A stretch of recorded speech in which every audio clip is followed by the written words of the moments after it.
You didn't quit. You're really like against all odds. You're doing something that no one in the family has done, that none of your friends have done. I'm just gonna say the thing you're not supposed to say. Whatever is mine is looking for me. You have to know what road to take to get to your final destination. Everything that you ever wanted is on the other side of fear. Good evening. Welcome back to Between Two Worlds with Yoni. And tonight, I'm going to be diving into the hidden mirror behind these two women. I have a very, very heavy heart right now. I'm going to try to get through this without getting emotional. I'm going to share something with you that recently happened to me Friday night. Don't react too extreme. So, one of the reasons why my heart is heavy with Ashlee Jenae and Serena Fairfax is because Friday a man tried to rob me. Um I did my workshop Friday. I was in such a good mood and I was like, "Oh, to top off the night, let's go get some tacos." So I'm in this great mood. I'm just feeling just alive. If you did the workshop on Friday, I think a lot of you had that really upbeat type of energy and vibe. It was just a really great experience and I still believe it was probably one of my best workshops I've ever done. So I'm just I'm in that space. So I leave the house with my guard down because I'm in such a great mood. And I'm just like, oh, let me just go get some tacos. So I'm walking and I see this man following another woman. And he got closer and closer to me. And I'm thinking, no, he's not about to start following me. But then I don't even think the woman that he was following before he turned to follow me, I don't even think she realized that she was being followed. So I don't have my machinery because I'm just in a great mood. I'm not really thinking. I let my guard down. I'm not really thinking. So I just left, walked out just to get some tacos. And this all happened. So, and it happened so sudden, it happened so fast. So, the only thing I could do, he followed me for about 3 blocks. And I started noticing that he was getting closer and closer and closer to me because we had passed each other like this. He was following another woman. He had passed me like this. And then the woman that he was following that I don't think she realized she was being tailed, he decided to switch. And then he started following behind me. So then I start picking up the pace because I'm like, I saw him before he saw me. I saw that he was following the other woman. And then I started picking up the pace. So he followed me for about 2 to 3 blocks. And then I started realizing that the sidewalk was getting dark. So I start walking in the middle of the street during rush hour. Cars are coming to me. And that's really the only thing that saved me was me deciding to walk in the middle of the freaking road with ongoing traffic. People are honking their horns. And you know what? I was praying, like, I hope this Black woman stereotype of us being crazy, I hope someone actually calls the police. The crazy thing about the entire experience wasn't even the fact that this man was trying to rob me. It was the fact that no one helped me. The only way they helped me was honking their horns and flashing their lights. That was it. So I literally just realized this today that I have this bruise. So today's live stream is very heavy. Very, very, very heavy. My mother is coming to see me because all of this has happened. And yeah, I was just it was a random target. I don't think this has anything to do with social media. I really think it was just because he saw me. I was vulnerable because I was happy. Literally, I was in a good mood, so it made me vulnerable. And I just wanted some tacos. It was Friday night. That's it. That literally was it. Luckily for me, I instantly was quick on my feet and I just jumped in the middle of traffic. Luckily I didn't get hit with a car or anything like that, but that was just the only thing I could think of because I was defenseless. I didn't have anything on me because again, the taco place that I normally go to is not that far and I was in a good mood. I wasn't really thinking and yeah, that happened. And he had a bag. He was holding this bag and the whole time he was holding this bag, I didn't know what he had. I was so scared because I had been seeing so many stories of women being violently attacked. So I was just like, I don't know if he has a knife. I don't know what he has, but just get in the middle of the street. Just get in the middle of traffic. Bring as much attention to you as you possibly can. And that's what I did. And I truly believe that is what saved me. Seriously. Um, and he was a coward. He was a coward because I made eye contact with him and I knew that I was making him comfortable by being on the sidewalk because it was darker and, no one could really see us. But I decided to walk in the middle of the street, ongoing traffic, cars coming at me. I can't really see because the lights are flashing. People are honking their horns. But honestly, like that is literally what saved me. So I'm sharing this with you because all of these events that are happening with women lately, it has a lot to do with the economy. And, I'm just thinking now crazy because of what happened, where I'm just like, they're going to start robbing people at the gas station. They're going to start robbing people in the grocery store parking lot. They're going to, it's just not a time to have your guard down. It's a time to have your guard up. So I just had to get that off my chest. I couldn't even come on here and just talk about this without expressing just trust your instincts, trust yourself, trust your intuition, and be safe. Honestly, be safe. And my guard being down was me being in a good mood, me being happy, me feeling like I'm on top of the world, me being whimsical. Okay, so let's get into this. Another reason I have such a heavy heart is because these stories,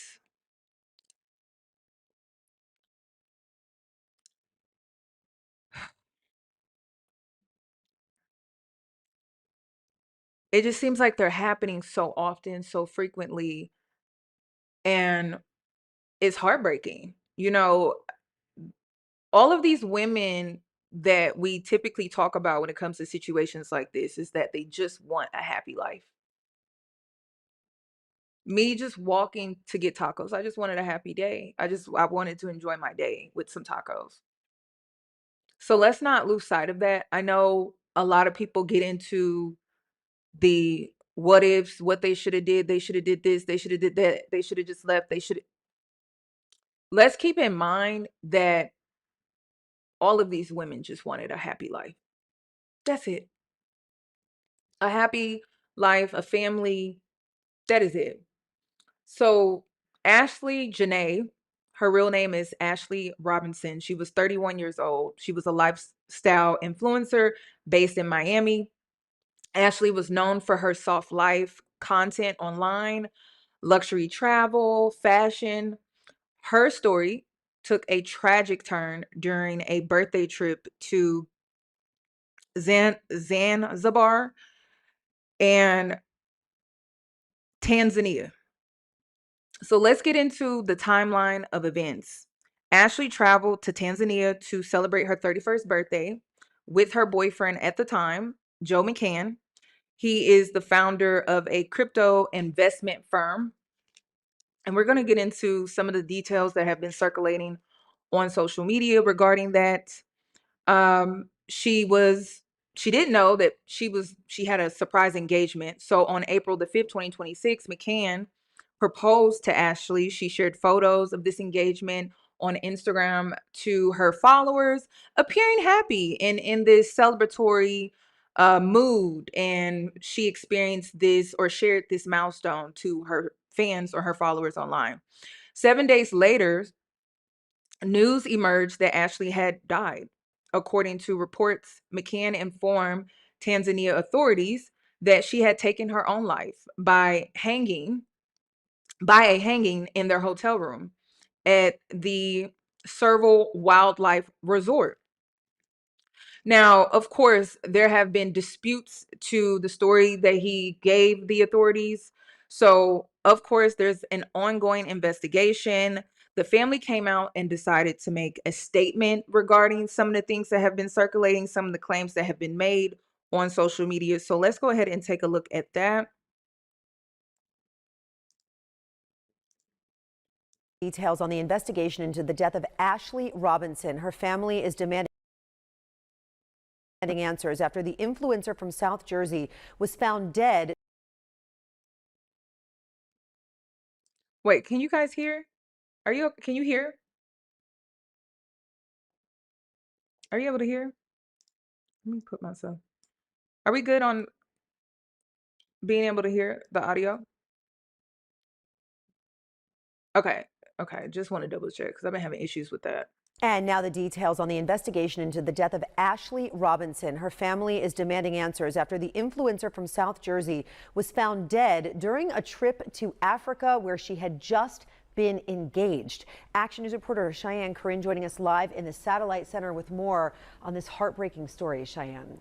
Alicia, well, Ashlee Robinson, she actually was raised locally in South Jersey, and now her death in Zanzibar is making headlines across the world. Well, today we spoke to her family in Delaware, who say they aren't getting answers from her fiance or officials in Tanzania about what happened to her. Uncertainty, mystery, anger, sadness. It's like a part of me has been taken away. On April 5th, influencer Ashlee Robinson, who goes by Ashlee Jenae on social media, was celebrating her 31st birthday in Zanzibar, Tanzania. She was on the vacation with her boyfriend of 1 year, who popped the question just 2 days before. We believe that they were in love. We believe that their relationship was genuine. Ashlee's mother says she never would have expected that less than a week later, her daughter would be dead. On April 8th, she says Ashlee called saying she and her fiance got into an argument and were moved to separate rooms.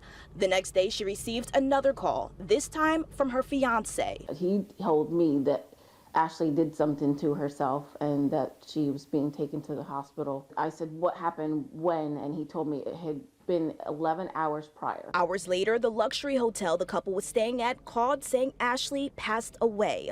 According to the hospital's medical report, Ashlee had an unidentified mark around her neck. They wrote, quote, according to the husband, he found she hanged herself on the door with several question marks. Sometime Jill went back to the room with security, and that's how they found her. Ashlee was also taken to a second hospital who listed her cause of death as cerebral hypoxia by strangulation and suffocation. She's never done anything that would ever lead me to believe that she would do something to harm herself. She was not just going to be discarded and forgotten about. And the family, as you just heard, they are just desperate for information. They tell us that they are requesting surveillance footage from the resort. They also say that they have contacted police, the consulate, and embassy and have not heard back. No Action News, we also tried to contact Ashlee's fiance and we also did not get a response. The family says their next steps are going to Zanzibar themselves to try to get answers. We're live in the Satellite Center. Cheyenne Karen, Channel 6, Action News, Rick. So the current status as of late April 2026, the investigation remains active. Her family is seeking a second independent autopsy and is pushing for more transparency from both local Tanzanian authorities and U.S. officials. So, one of the biggest red flags when it comes to me in this situation, there was an 11-hour delay when it comes to when her family found out about her passing. Seems like they were contacted like 11 hours later after the incident occurred, which to me is alarming on so many levels. I know it was when you look at the fiance, when you think of the fiance, to have such a celebratory moment like that, to propose to a woman that you claim to love, and then there's an 11-hour delay between you notifying her parents, you being in communication with their parents, and at one point he was communicating with them, but then he stopped communicating with them. That to me is a red flag. So that's something to truly, truly consider. So another thing that I want to point out too, this is me alleging. I'm not really sure if this is true or not, but I believe that Ashlee found out some upsetting news while she was on this trip. Whatever the news was, it involved her being resistant in some type of way. Like it could have been resistant to the information that she had learned. And like I said, it could be really anything. She was resistant to whatever it was, obviously. And I believe that he did do this, but it was an accident. Like things escalated. He may have lost control and just took her life. And that seems to be a pretty consistent theme going on in the collective. I mean, when you see all of these stories, it's women being resistant and trying to set a boundary, wanting to separate, wanting to divorce. And then because of that resistance, then they're met with a man with a fragile ego that is overly emotional and violent. So that's what we've been seeing a lot. I think that whatever news that she learned, that it was devastating enough to where it may have ruined how she saw her future, maybe even her dream life. It could have been very, very upsetting. But again, this is me just alleging. We would have to wait to see what the report will be as the authorities and the officials handle the case and complete their investigation. So I'm going to be waiting on that. Another thing too, I want to move into Dr. Cerina Fairfax. She was known to many as a former Second Lady of Virginia. She was most celebrated in her community as a devoted mother and a highly respected dental surgeon. So when it comes to her, there was an incident in the early hours of Thursday, April the 16th, 2026. Police were called to the Fairfax family home in Annandale, Virginia. According to the Fairfax County Police Department, Dr. Cerina was found unalive in the basement of the home. Her estranged husband, former Virginia Lieutenant Governor Justin Fairfax, was found unalived in an upstairs bedroom. So I've been seeing the comments from Black men online, and I have detached and I have completely disconnected. And I hope Black women do the same, because it's all about protecting your mental health. They want a reaction. They want to get under your skin. They want to scare you. It's intentional. It is by design. They are creating opinions by design to get under your skin, to trigger you, to get in your head, and to cause you to feel like you don't have many choices. They are controlling you, well, trying to, by emotionally triggering you to feel a certain type of way. ignore them. It is intentional. So that's all I'm going to say regarding them. I don't want to make this conversation about Black men. I'm actually exhausted talking about them. I will add some commentary about the angle and direction that some of them are wanting to head in, Roland Martin, regarding Black men and mental health. We'll get into that here in a sec. So when it comes to Serena Fairfax, authorities have ruled the case a murder. I don't know if I could say the S word, stating that Justin Fairfax fatally shot Serena multiple times before turning the gun on himself. Tragically, the couple's 2 children were home at the time, and it was their teenage son who made the 911 call. The interesting thing about this story for me is I actually went to school with someone where their father did the same thing. And I will never forget the experience from my perspective and my point of view of it being on the news. The teachers sent out emails to parents and things like that, I believe around this time. And this is when I was in high school. And we learned the news on it was on the news, then it was on Facebook. And Facebook was where all the high schoolers would kind of hang out, because that was like back in, I don't know, I think this happened back in like 2008, or maybe, yeah, 2008. So I remember the impact that had. And it was the same dynamic. It was a son and a daughter. The son is the one that called the police. The daughter was on the younger side. And, when the story was being reported on the news, my parents knew about it, and they talked about the high school that these kids went to. It was a big story. And I remember going to school with the son, and he was never the same. And he still is never the same. I'm still friends with him on Instagram. I'm still friends with him on Facebook. It just seems like that day his life stopped, and it hasn't progressed at all. So to me, when it comes to the Justin Fairfax situation, it was cowardly. It was cowardly.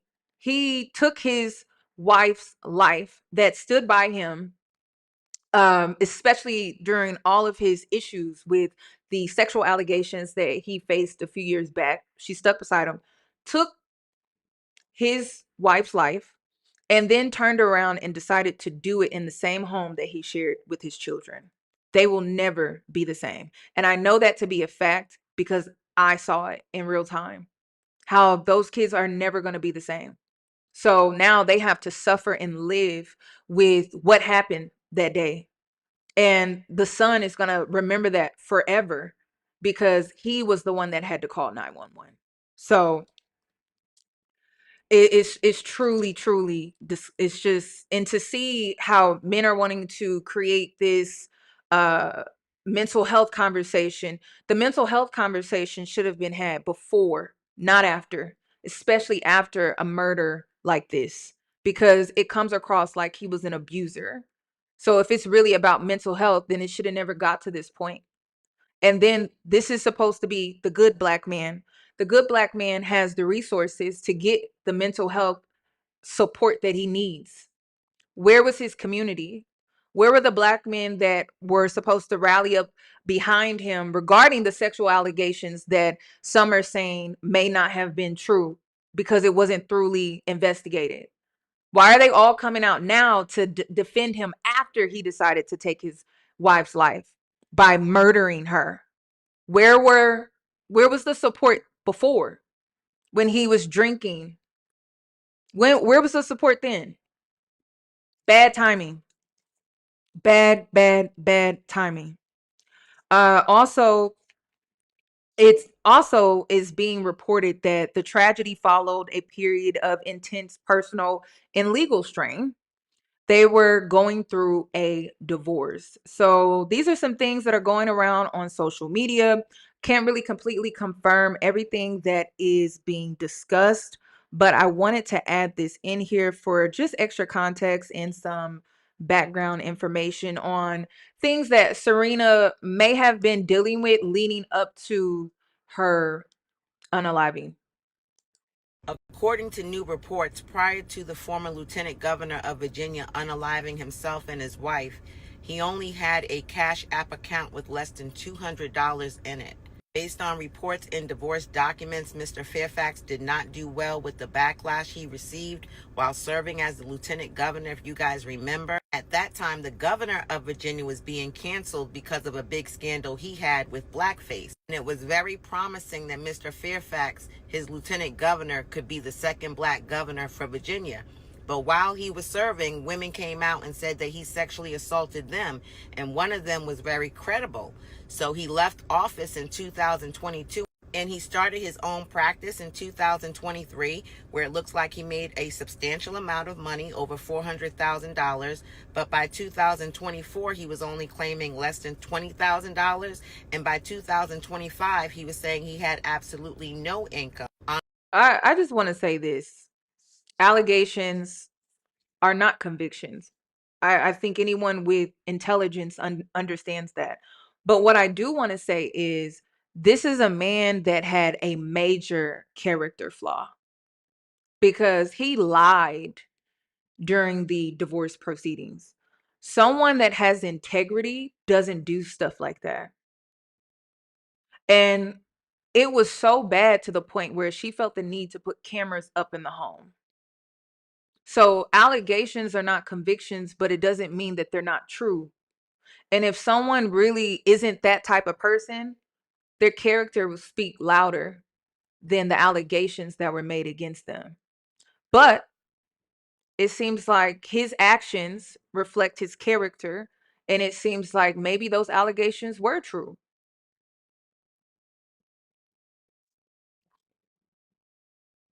Because a good man doesn't do stuff like this. A good man doesn't go to and he was representing himself. So he doctored up whatever documents he had to submit during his divorce. He provided whatever evidence he had to back up his claims, and he lied, and they found out about it. And that was the reason why the judge ended up ruling in her favor that he would have to remove himself from the home. Does that sound like a man with integrity, with good character?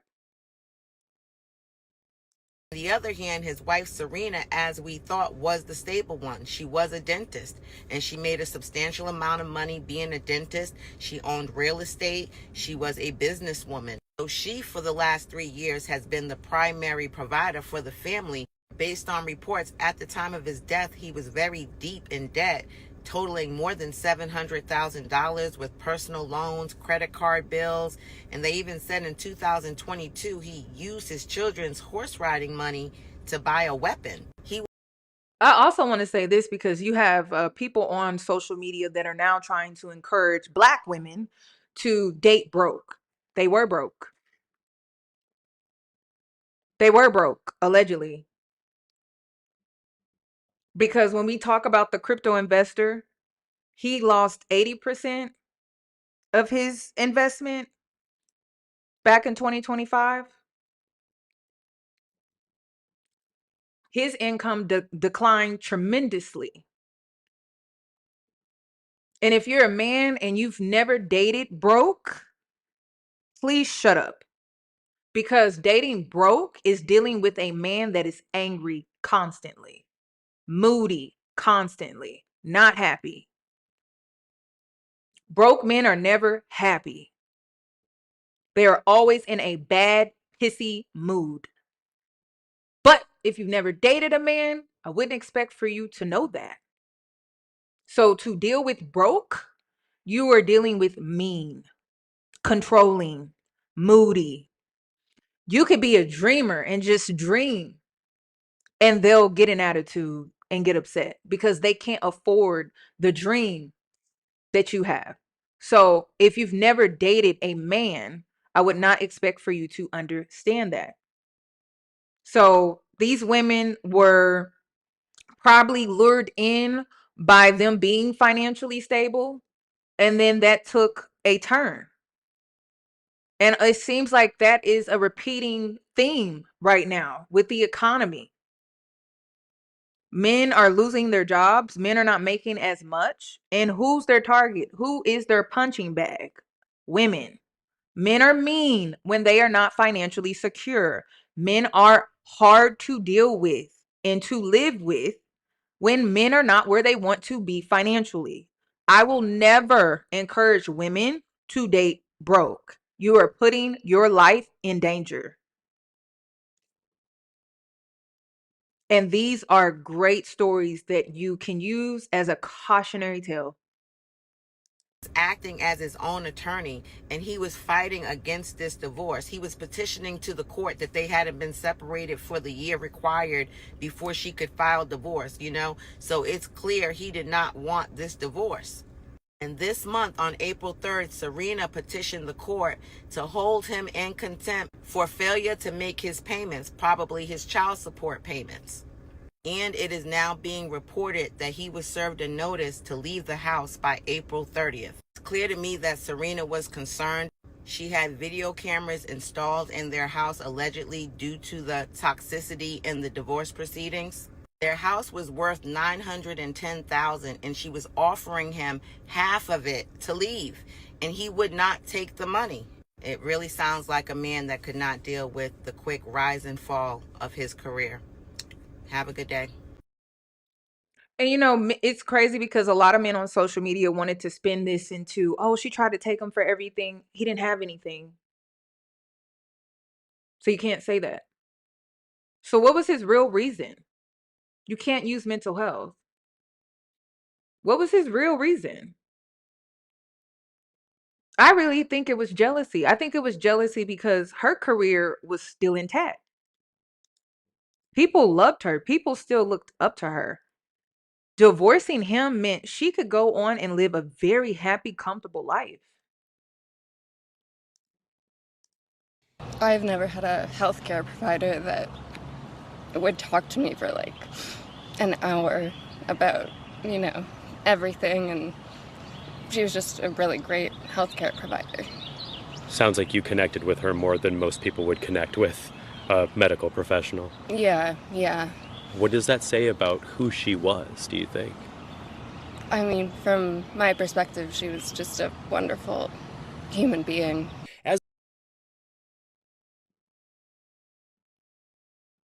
Jealousy.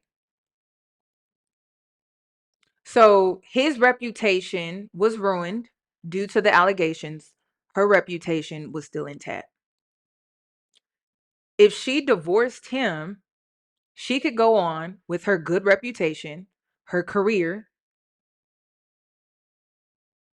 and he would be left with nothing. A destroyed reputation, no career, no money. Jealousy, cowardness. The investigation continues. We're learning more about what was going on inside of the home for the last several years. Serena had filed for divorce last summer, saying Justin had slipped into alcoholism and self-isolation, detaching himself from the family following the 2019 allegations of sexual abuse against him, allegations which he was never charged for. New images from court tonight show piles of cigarette butts outside of the family's home. Serena telling the court there were times when Justin would only poke out of his isolation to smoke and grab more alcohol, while the two continued living in their Annandale home with their 2 teenage kids. So a lot of people are wanting to focus on the legacy of Dr. Serena Fairfax, and I agree with that. She seems like she was a wonderful person, like a light. Beyond the headlines of her passing, Serena is being remembered for her vibrant life and professional success. I mean, to have a patient like that be moved to tears because you really touched them and you were a surgeon that worked on their dental needs, it says a lot about who she really was and the type of person that she was, the type of light that she carried just by speaking to her. She was the owner of a thriving family dental practice. Friends and patients described her as the rock of her family. She was an avid reader, a yoga practitioner, and a loving mother who was deeply involved in her children's lives. So it's interesting to see men like this make excuses for why he did what he did. And it's also weird that people are wanting to center the abuser and the murderer in this situation and center him as if he was a victim, and then lightly scratch the surface when it comes to what he did to Serena Fairfax and the impact that it had on his children. How they're wanting to lightly brush over that and center the abuser, the murderer as a victim. And it's very similar in the Black community. It's very similar to white males who commit mass shootings, and how everyone wants to talk about their mental health and disregard the act and the impact that that had on families and loved ones and the lives that were lost. It's very, very similar to me. So I knew both Justin and Serena. I knew Justin more. He'd often been on my show. Justin was an Alpha fraternity brother. He also was a Sigma Pi Phi fraternity. We were in the same chapter, Beta Nu. He obviously came on the TV One show when so remember, he ran for Attorney General in Virginia, lost, got more than 600,000 votes, then ran in 2017 for Lieutenant Governor, shocked folk and won. And I remember national media were not paying any attention to him. And then all of a sudden he won, that everybody wanted him. He came on my show first. He said, you were interviewing me before the rest of them did. And we brought him on. And that was the interview when he came on the show. And he was 48 hours away from becoming governor of Virginia when the blackface scandal regarding Governor Ralph Northam came out. And that's when the sexual assault allegations first dropped, that he had forced a woman to perform oral sex on him. He said it was consensual. And then there was a second allegation that came out. Was this when he was married? It was consensual? Or was this before his wife? I wish he would have explained that detail because I want to know. Was it before his wife or was it after? Because he'll mention another allegation when he was at Duke.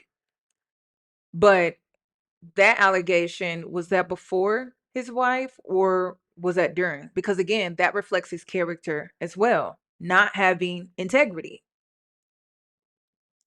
If so, I just don't know if it was while he was married. Of Raleigh, North Carolina, when he was a student at Duke. There were never any criminal charges. There was never any civil lawsuit. There were black female DAs in Boston and Raleigh who said, if a criminal complaint is filed, we will fully investigate it. That never happened. So one of the things that Justin could not let go of, he felt there was never any due process. I can tell you, he came on this show to talk about it. He talked about it personally. I look back at the text messages. We last texted March of last year. His nickname for me was Legend. He would always call me Legend. Serena texted me last year. She recommended me to be the commencement speaker at Norfolk State University. And she was sad and they picked somebody else. And I went back and I'm looking at those text messages. And we last texted, she sent me a story from Chicago Defender in September. And see, this is what I'm saying. It's like, if he would have been a faithful man to his wife,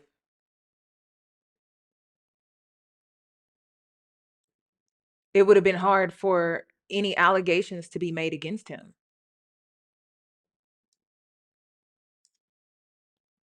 So ultimately, regardless of if the allegation is true or not, you did do the act. Whether it was consensual, I guess that would have to be determined based off of the both of you. But if he would have been faithful, the allegation couldn't have even been made because the incident would have never happened. The act would have never happened. So again, that's a reflection of his character. I was not aware of the divorce, was not aware of this custody battle. But I do know, as Sophia laid out, the pain, the burden, the anger that he had because he couldn't prove his innocence. He wasn't found guilty. Law firm that he worked with fired him, could not get hired anywhere else. And so even when he leaves, he ran for governor in 2021, came in fourth place in Democratic primary. Here he is, his wife, an accomplished dentist, professional in her own right. Again, you see these two, you're thinking happy couple. But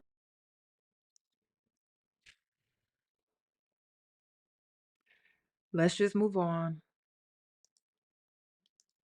I don't like the fact that the Justin Fairfax, I don't know how to say it on TikTok, what he did to his wife in front of his children is being treated as like a male mental health moment. Let's talk about men's mental health. I have been down bad. I've been broke before.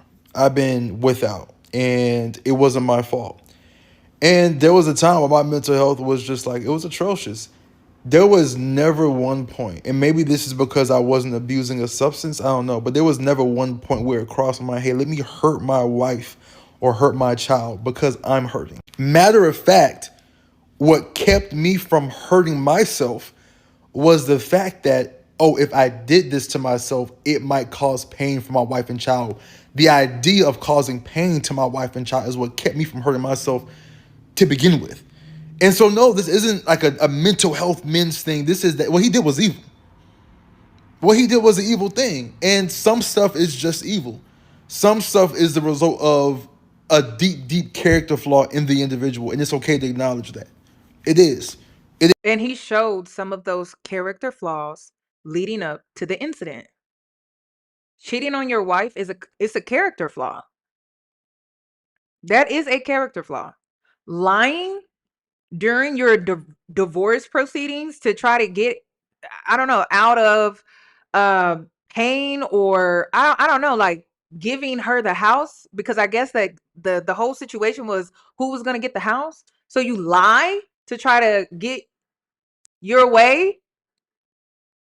And then the last part of his character flaw being really exposed and amplified was the fact that he decided to take his wife's life in the basement of the home that they were fighting over in court, in the basement of the home, while his children were upstairs. Then went upstairs and decided to take his own life in the same home while his children were in the house. That's evil. Call it what it is. I don't know why people want to sit up on social media and come up with these reasonings, because and really it's coming from a place of, you're an extremist. You have these rhetorics and you have these ideologies, and when something doesn't fit into that, then you try to wiggle your way out of accountability and you try to come up with a different reason, which is not even true. He was evil, he was selfish, and he was cowardly, and he didn't have good character. And it showed all the way up until he unalived his wife in the home that they shared with their 2 children. And yeah, I just don't like how this is being from his men's mental health. No, this isn't a men's mental health issue. This is, yeah, he did some evil stuff because he has some evil ways and he just happened to be down bad. So I want to get into the breakdown. So I took some notes because, I didn't want to rush and talk about this. I wanted to really think about what I was going to say before saying it. I wanted to reflect. I wanted to sit in the energy. I wanted to see the information come out. And before I dive into this, I want to start off by saying that if you or someone you know is experiencing domestic violence, help is available. You can contact the National Domestic Violence Hotline at 1-800-799-SAFE or 7233, or text START to 88788. Okay. So I wanted to say that before I got into this breakdown. Okay. So the breakdown that I really want to focus on when it comes to these 2 stories that are very parallel. Like I said in the beginning of this video, I said that both of these women just wanted the happily ever after. There's not a crime in there's no crime in that. There's nothing wrong with wanting that. So let's keep that in mind, that these two women just wanted that. They wanted the happily ever after, family life, white picket fence, whatever you want to call it. That is what they wanted. So the hidden mirror behind these two women and their stories is sometimes when it comes to maintaining the perfect union, it comes with a heavy cost. And I'm seeing a lot of women jump into relationships, especially marriage, and they're so fixated on completing, finding a man, getting married, and having kids and maintaining this perfect union, perfect image that they're not really protecting themselves. And we're going to get into it, but the foundation, obviously, in both of these two women and their stories, the foundation was physically and emotionally unsafe for the both of them. Okay. And let me get into, because y'all, my K Michelle video was taken down because of legal reasons. Allegedly, according to TMZ, allegedly. Okay. Allegedly, according to TMZ. My lawyer said that I needed to say allegedly. So I had to take the video down. I didn't say allegedly in my K Michelle video, so I had to take it down. I did win the appeal with YouTube, but I was threatened with a lawsuit. So I took the video down because I talked with my lawyer and she said, "You didn't say allegedly." I said, "Damn." So I took it down. Okay. I left it alone. So let's get into the costly illusion. So one thing that I noticed between both of these two women, they had this heavy pressure to perform. And they had this heavy pressure to perform the power couple aesthetic.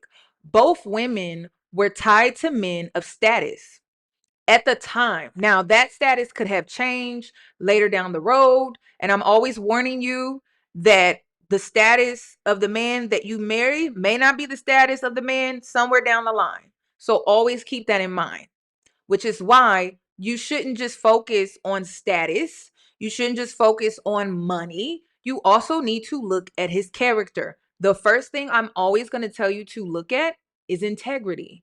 Does he have integrity? It can't just be money, because integrity means you potentially will be safe with him emotionally, mentally, spiritually. That's important. Okay. So both women were tied to men of status, a crypto investor, a former lieutenant governor. All right. So they were tied to men of status. And like I said, that can change.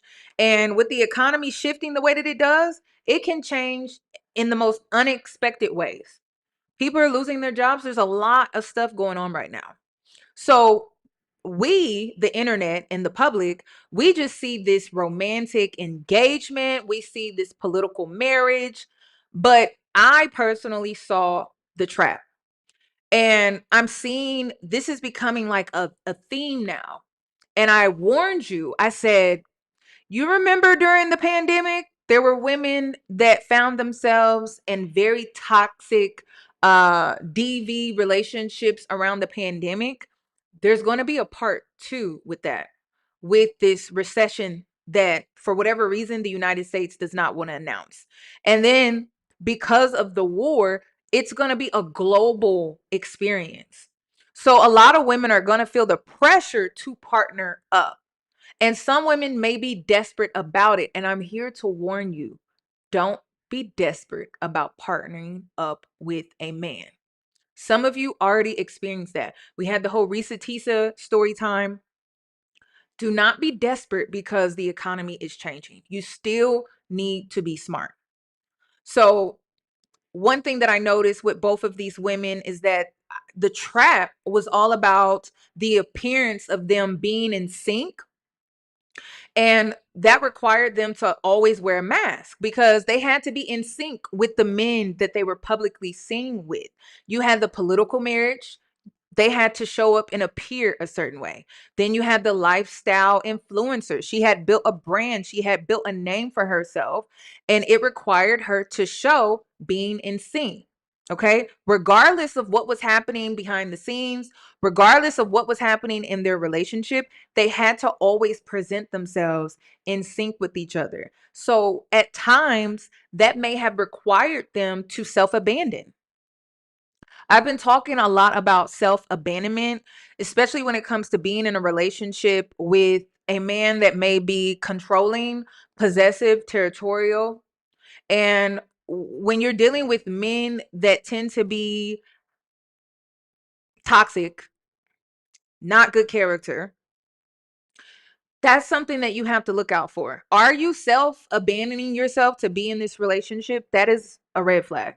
You should not feel like you have to self-abandon yourself to be in this relationship.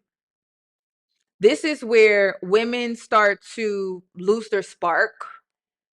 They stop doing the things that they were once interested in. They stop doing the things that made them them. There's a loss of self-identity that is required of you to be in this relationship. That is self-abandonment. So both of these women at times, or maybe all of the time, they were forced to wear masks to hide the deep imbalances within their relationship. And the imbalance could have simply just been he was controlling. He was controlling, and they both showed signs that they were dealing with men that were controlling, allegedly. Okay.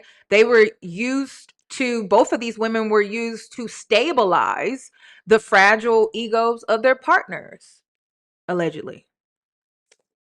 So their public image trapped them. The perfect power couple image trapped them.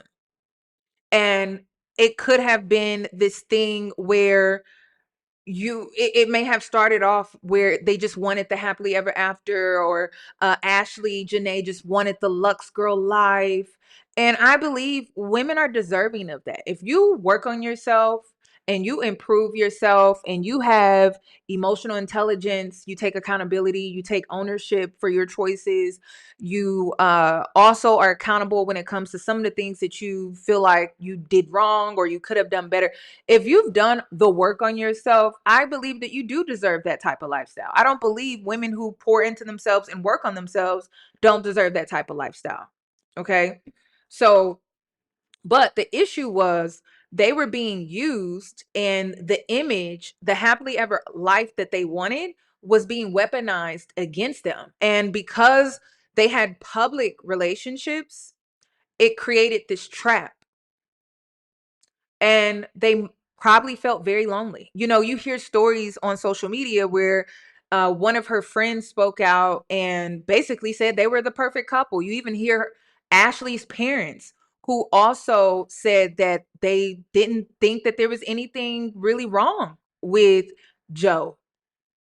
Um, so to see how this all ended up is shocking for so many people. But maybe they were so isolated due to the trap that they had created, partially themselves, but also partially because the man was weaponizing the image against them. It created that trap, and most likely they probably felt isolated. I mean, if you can't be vulnerable and truly transparent with your friend because she thinks that your relationship is couple goals, and then if you are in this political marriage and you're trying to protect your image because your husband already took a hit when it comes to his reputation, there's not that many people that these two women could have really talked to. So they probably felt very isolated up until unaliving. Okay. Also, another mirror that I saw with the two of these women and their stories was this invisible void. So they most likely privately mourned parts of themselves, like that inner spark, that glow, that excitement, that optimism. I don't know, just excitement, maybe even creativity. So they may have privately mourned parts of themselves to stay in this power couple relationship. Also, the silent grief that they most likely carried as well, the moment they realized their partners were actually predators. Because Serena Fairfax, she had to put cameras in her home. Putting cameras up inside your home means that the person you're with is someone that you see as a predator, someone that you don't trust. It had to have been bad. Okay. And then whatever argument, whatever was exposed to Ashlee within the last moments of her life, she realized that she may have gotten engaged to someone that was also a predator, allegedly. Okay. So the moment they realized they lost their sense of safety, there was probably a heavy amount of grief that they experienced emotionally. Maybe that's the reason why they had that argument, Ashlee and Joe, because it was like her whole dream life, the milestone, the engagement, the celebratory moment, even the photos that they took. It was almost like all of that was just a lie. Like maybe it was something, the news that she got was just so real that it just crushed her. So there could have been also a level of grief, but there also could have been a lot of grief before. Silent grief, like I said, when you have to self-abandon, there's a silent grief that comes with that, because you have to walk on eggshells, or you can't really just be free and authentic. Like you always have to second guess what you say, what you do, what you wear, what you post. Like everything is heavily, heavily monitored. And if you don't self-abandon, you will be exposed. And maybe they didn't feel safe to truly be themselves in these relationships because it came with a heavy level of control. So these women really suffered in silence. They suffered in silence, and we don't know for how long. We don't know for how long. So they could have suffered in silence for years. They could have suffered in silence when all of this took place. We really don't know, but when we really think about the stories and leading up to their unaliving, they most likely suffered in silence. And like I said, it could have been for a while. I mean, if you're putting on this public front to be in this political marriage, and of course that comes with respectability politics, it comes with a lot of different things, then there's a lot of suffering that is had in silence. So my question for the women that are tuning in tonight, or whenever you see this, are you desperate to have a life that leads to suffering in silence? Because these women suffered in silence. Okay. We've seen trends on social media. We've seen the sprinkle life. Are you willing to suffer in silence for that lifestyle? Are you willing to suffer in silence for motherhood? Are you willing to suffer in silence to say that you're married, that you're finally a married woman and you can show off your ring? Are you willing to suffer in silence for these things?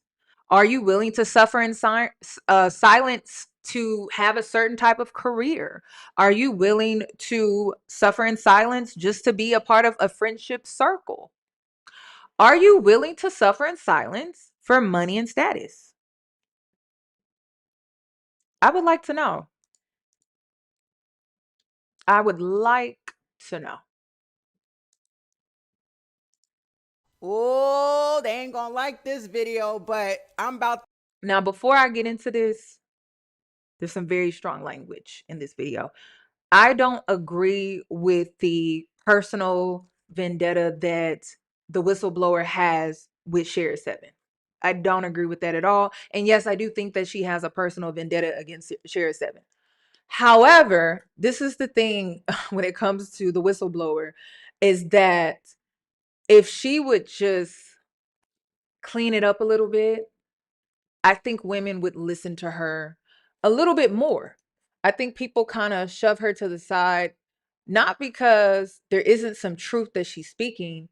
It's just the tone, it's the language, it's the aggressiveness. And some women just can't. I know I can't. It just my nervous system just rejects it. So I just can't process what she's trying to say. at times. But when it came to this, I wanted to see what she had to say, because I know this is something that she feels very passionate about. She's been talking about this for quite some time. And, you know, I always agreed with her. There were parts within Share 7's message that I didn't agree with, because it left women vulnerable. One thing that women need to understand is that when you set yourself up to be a transaction, the type of men that are okay with that, again, most men that are okay with that are men that are buying for control, for dictatorship. Not all of them, but majority, most. That is a fact. I tried to explain that to you when Carisha was dating P. Diddy. It comes with a high level of control and dictatorship. That is the reason why they're buying you. So when you stake that price, you are being bought. Period. And the type of men that want to buy are the ones that are master manipulators, controlling, territorial. Some of them are obsessed, because it's not really that they're obsessed when it comes to you. They're obsessed over the control that they get while dealing with you. So you have to be careful. And I said this, and I'll say it again, that some of you are not well seasoned enough to really be sprinkle. I'm just being honest. I feel like sprinkle lifestyle is truly for the well-seasoned women, not the naive, not the gullible, not the lover girl, the heartless. Seriously, you are in it for the money and the money only. And Carisha was not that girl. She thinks that she's in love to a potential narc, allegedly. And narcissists don't love. They don't know how. So you in love because you tried to play a game and you're losing, but you think you're in love, but really you're losing. Because allegedly, when it comes to Diddy being a narc, allegedly, narcissists don't love. They get over on people. They get what they want out of you. That's it. And once they get what they want out of you, then they toss your ass to the side and they move on to the next. So ladies, when you are wanting to put a price on yourself, understand what the fuck you are getting yourself into. And you have to be well seasoned. Men that are paying are good at what they do. Some are old. They are old. You can't teach an old dog new tricks. It's an old saying. You cannot teach an old dog new tricks. So whatever tricks you think you have up your sleeve, he probably already knows about them. He's seen women try to work him like that. So you have to be mindful of that. So when it comes to the whistleblower, I understand where she's coming from. It's just she's aggressive about it. Also, when it comes to Cher, I agree with some of it. I feel like Cher's advice would have been great for me at like 19 years old. But see, Cher hasn't been out here on the dating scene in years, decades. She's a married woman. So she's giving you game based off of the men during her era, during her time when she was on the dating scene. And I've been telling you all that the dating scene changes every 6 months. Culturally, it changes. Pop culture tends to shift the dating scene. How do I know this? I was on the dating scene. I was. I'm no longer. It changes every 6 months. So the game that she was giving, and you apply it to the men within the generation of today, there were a lot of cracks in it. A lot. Most men today don't even want to provide. Most men today just want to go 50-50. Most men today don't even want to buy you flowers. Most men today don't even want to court you. Most men today see dating you as a chore, just to go through the motions, get it over with, so then they can bed you. They're not waiting around. Then another thing too, you also have to understand the type of man Cher got. Cher got a man that was easy to manipulate. A man that was easy to control. Know what you're getting yourself into. So let's get into this situation with the whistleblower. But before, hold on. Allegedly. According to TMZ. Okay. To drop some real game in this shit because I'm on a roll. And I hope pick-me's, I hope you bitches are triggered. All you female narcissists are going to be triggered after this video. All you female sociopaths, you fucking codependent bitches with cluster B disorders, y'all thrive in dysfunction. Yeah, you're going to be triggered after this one. So to my right is the young lady, Ashlee Jenae. She just lost her life. You guys know the story. There's a suspicion that her fiance strangled her allegedly and took her life, and he's under investigation now. Nothing's confirmed, but I believe he strangled her. Now, she was a follower of Shira 7, following the soft life, posting Chanel bags, fancy trips, And the purpose of this video is to... I already have a question. Was it confirmed that she really was a follower of Shira? Let me see.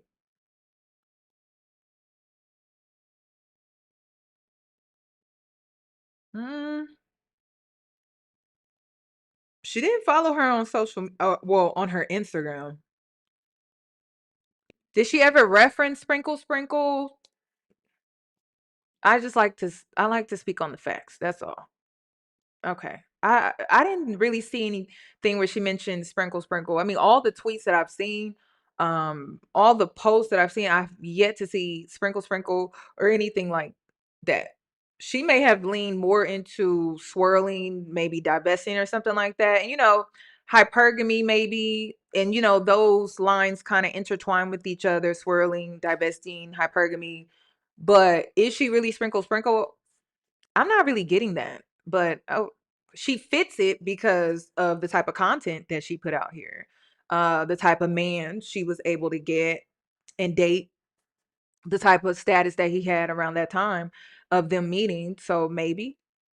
Hold Shira 7 accountable because she teaches half-truths. And she sets women up to get harmed by men, narcissistic psychopaths and sociopaths. And when we say half truths, I'm just going to say it plainly. You have to get a man that is truly a sucker. Like someone that you can easily work over. But the type of men that pay are not going to be easy to work over. They're not. So keep that in mind. To work over a man, okay, men tend to be more logical. To work over a man, it takes work. I mean, go over to the 304 TikTok. They have a whole 304 TikTok. To work over a man, it takes skill. It takes real skill. And if you don't have that real skill to do, you could put your life in danger. Seriously. And then when we think about 304 TikTok, some of those women that are doing sex work and things like that, their lives are in danger, but they're aware of it. They're aware that their life is in danger. So they tend to take the measures that they need to take in order to protect themselves.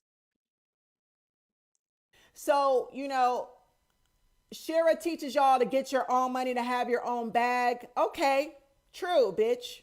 So the young lady who just lost her life, Ashlee Jenae, she definitely had her own bag. Okay, sis was a major social media influencer, my understanding, and I could be wrong, but she too was a millionaire. So the question remains, because Shira 7's followers are triggered as fuck. They got in my comment section and They said you can't blame Shira for what happened to Ashlee. She had her own bag, she had her own money, so she wasn't chasing her white boyfriend for money. Okay, so why did she choose the white man and still ended up unalive if she had her own money? See, this is the problem with Shira 7. There's a lot of loopholes in the shit that she teaches y'all. A lot of loopholes. Like I said, she will teach y'all half truths and she will not provide context behind the shit she teaches. She leaves this open window, you know, in case y'all get harmed or abused. She could say, well, I told you such and such. I told you. No, but she'll never provide extra context or fully explain. Or now, why is the extra context needed? See, this is the part that I'm agreeing with. Not all that extra stuff, side pocket talking. But the context is necessary because it's what keeps you safe. But see, this is my thing. It's not just Shira. It's not. There's a plenty of women that come on here and tell you to do this and to do that and to live this type of lifestyle, but they leave out the most necessary part of the conversation, which is to keep you safe. And a lot of women are not considering that at all. I think partially, though, is because some of these women expect for you to know better. But see, that's the issue is some people will watch and they don't know better. So there's this huge gap where it's like there's a missing piece to what's being taught, which is a crucial piece that needs to be talked about more to keep women safe. But for whatever reason, this context is not talked about. It's completely avoided. And then I've also seen where there's stories like this that circulate online, and this woman potentially was attached to this particular trend, movement, or community online. And then those women get abandoned by the community. They don't rally up behind her, bring more light to her story or anything like that. They just full blown abandon her to deal with whatever happened to her. And I don't understand that either. And I don't know. It's almost like those communities don't want the bad press, or they don't want the negative image that is attached to what happened to the woman. But I'm just like, whatever happened to women being whatever happened to us being truly a community? When you're truly a community, you protect, you support, you rally up behind those people that supported you in your community, especially if something happens to them. But no, it just seems like those stories get buried. And then the elephant in the room is never addressed. And then we just move on to something else until the next story hits our timelines or our newsfeed. Back up the shit she says. She might tell y'all to run a criminal background check, but she will never tell you to seek other alternative ways to discern whether a man is a psychopath or not.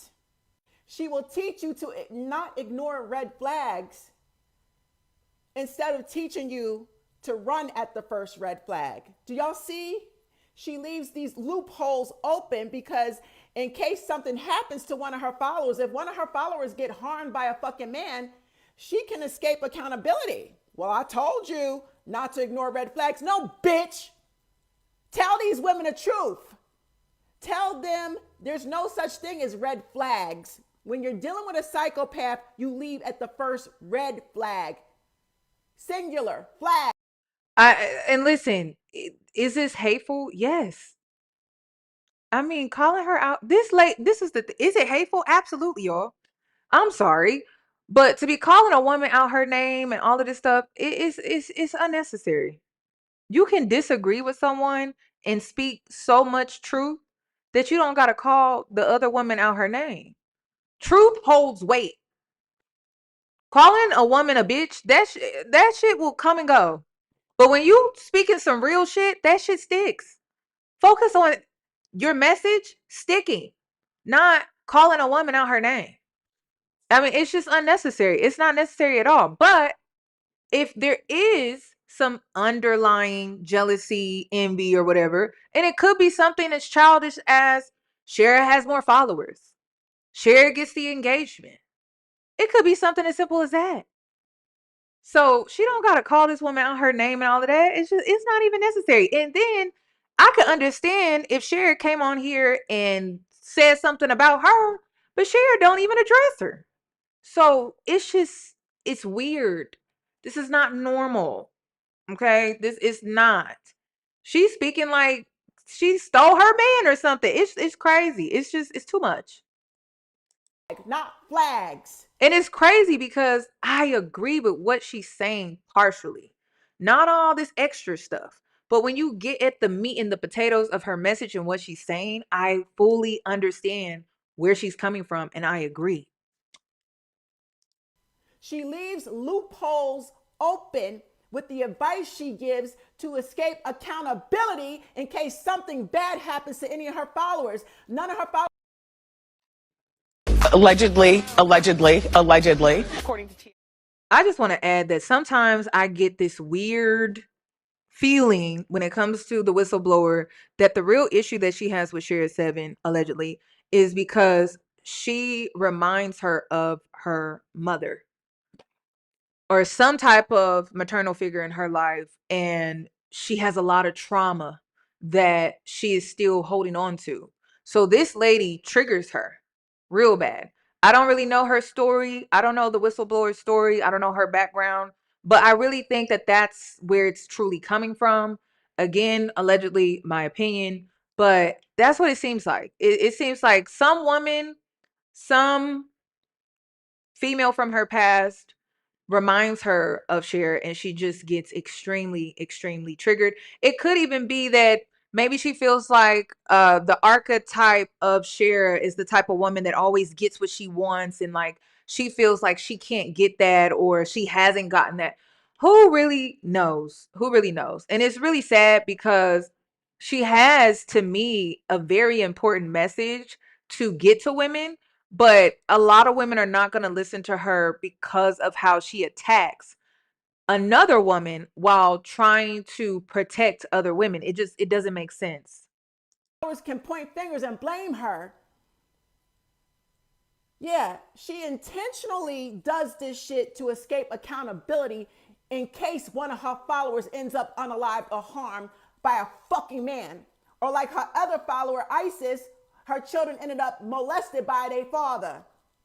Yeah, I'm gonna stick it to this bitch because she has misled so many fucking women and y'all don't want to hold her accountable. So let's get back on Ashlee. Yeah, she had her own money. Yeah, allegedly she was a millionaire. Okay, so she wasn't with her man for money. And he was a white man. Okay, so why was she with him and why did she ignore red flags? I'm gonna give y'all the real tea. It's because this woman is a cluster B disordered pick me. And I'm not saying that to be mean because she is deceased. 9 times out of 10, she was a narcissist herself or a sociopath. And definitely a pick me. Narcissistic women, sociopathic, psychopathic women, whether they have their own money or not, they could be broke, they could be wealthy. They need a man. And they will tolerate abuse from a man behind closed doors just to be seen publicly with a man because they feel that a man validates. Now, why is she making this assumption? Okay, I'll just call it that. I don't necessarily agree with the diagnosis, but why is she making the assumption? Think about dealing with a narcissistic man. I've dealt with a narcissistic man. They use you for everything that you have. So sometimes that could be money. It could be sex. It could be an image. It could be a lot of different things. So there may be some truth to what she's saying, but how does she know that that was the situation with Ashlee? How does she know that that's the situation with Cher? She doesn't really know. She's only going off of the fact that narcissists do. They like to be flashy sometimes. They like to appear a certain way to the public. They like to keep up a false image. And they also like to use people. So she's going off of those things to form her opinion. Them. They are incredibly insecure women. So let's just say Ashlee didn't get with the man, the white man, even though he, it's alleged that he owns a crypto business. He too is a millionaire. So let's just say she didn't get with him for his money. Okay, she got with him obviously because he's a white man. She trashed black men, thought he was better than black men. Joe Budden debunked that on his podcast. I don't know if you all saw it. I was shocked. Because luckily for Ashlee, he was able to speak in her absence and speak up for her when it comes to her character. So that was debunked. That's not even true. And she was desperate for a man. She couldn't just be alone. That's where I'm going with Yes, Joe Budden. this. When a black woman is a pick-me and she is cluster B disordered, meaning she's a narcissist, a borderline, a sociopath, psychopath, cluster B, these types of women cannot be alone. They seek out men for company in fear of being alone. They are deeply insecure. They cannot sit with themselves. They cannot work on themselves. They hate being alone. And they also are worried about people's perceptions of them if they cannot get a man and keep a man. So everything they do is about pleasing, or having this perception where people don't judge them. Now, listen, this is where I agree. I'm not saying that was the situation with Ashlee. I'm not even saying that that's the situation with Cher. But what a lot of women are missing when it comes to this conversation, we women have egos. Our egos don't look like men. They look like us as women. Like, what gets our ego going? Looking a certain way. Having a man that spoils us, being able to post that to social media, having a lifestyle that other people want, being able to post that to social media. So a lot of women they get into some of these relationships, they make it extremely public. They paint this perfect picture of this power couple, of this luxury life. I've seen so many women do this, and it creates a trap. Because now you have to keep up with the appearance. You have to keep up with the image that you put out here. There was another content creator. She's married to a white man. I think it was like last year she came out and she basically was saying she was paying all the bills and her white husband that she was married to is broke and she's the moneymaker. Women have egos too. So whatever was going on behind the scenes, you don't see all of that. You think that he's paying. And then a lot of people assume that when you're with a white man, he's definitely paying. I had a conversation with a girl that I was getting waxed by years ago.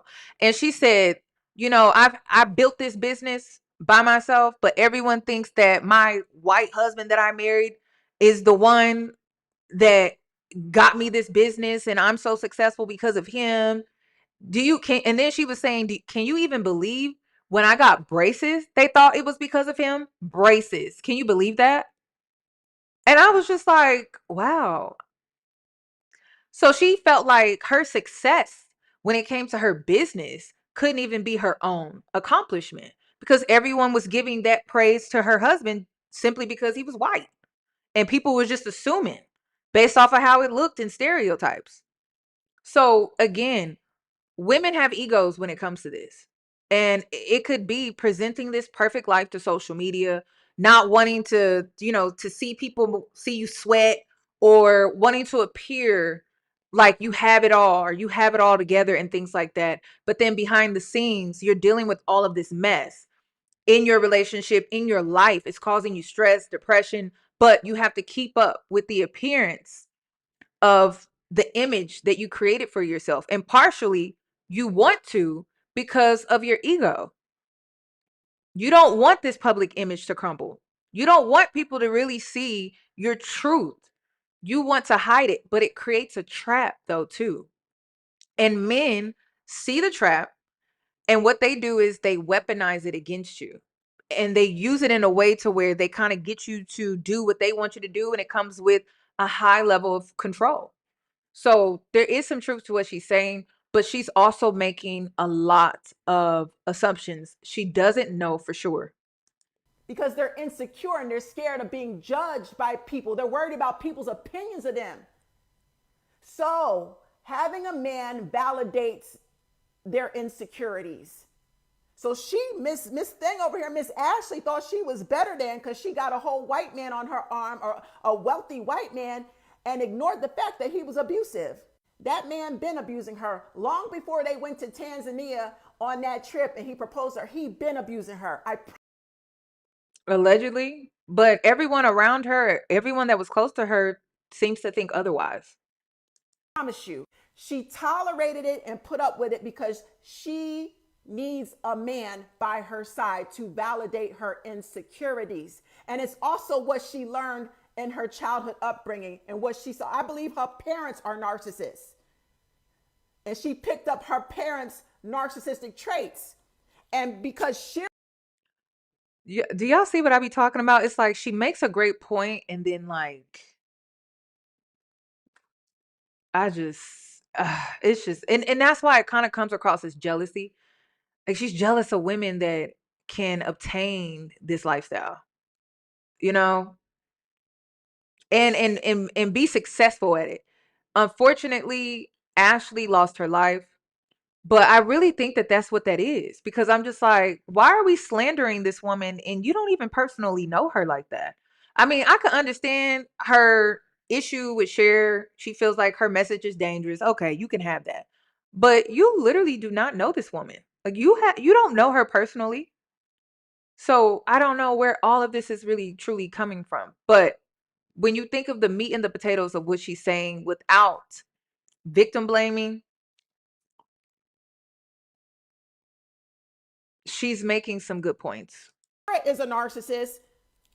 It's the blind leading the blind. Narcissists love following other narcissists. So, okay, Ashlee had her own money. Why was she with the man? She was with the man because pick-me women are desperate for male validation, desperate for male company. They cannot be alone. They need a relationship to validate their fucking existence. Wow, I need to be married by the age of 40. What will people think of me if I can't get a man by the age of 45? And I need a family and I want mixed biracial children and I, you know. So yeah, they will tolerate abuse from any man to keep up with appearances and public perception, even if he's abusing the fuck out of her behind closed doors. And are there women out here that are like this? Yes. Was that the situation with Ashlee? We don't know. Another secret about pick-me women is they hate discernment. You can stand in front of a pick-me. Are you from Kansas City? And literally teach her everything Let me about find how out. to avoid a narcissistic man. Don't put her name in the chat. I wasn't trying to be messy. Don't put her name in the chat. But if you are from Kansas City, let me know. And she will reject it because she finds abusive men exciting. She likes, you know, the excitement and thrill of a dangerous man.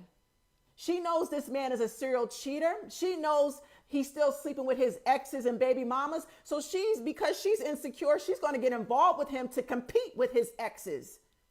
She wants to steal him away from his ex-wife, like Shira stole James from his wife. These women are just as fucking toxic as the niggas they get into relationships with. So yeah, what happened to Ashlee was very unfortunate, but she is just as fucking toxic as the man that took her life.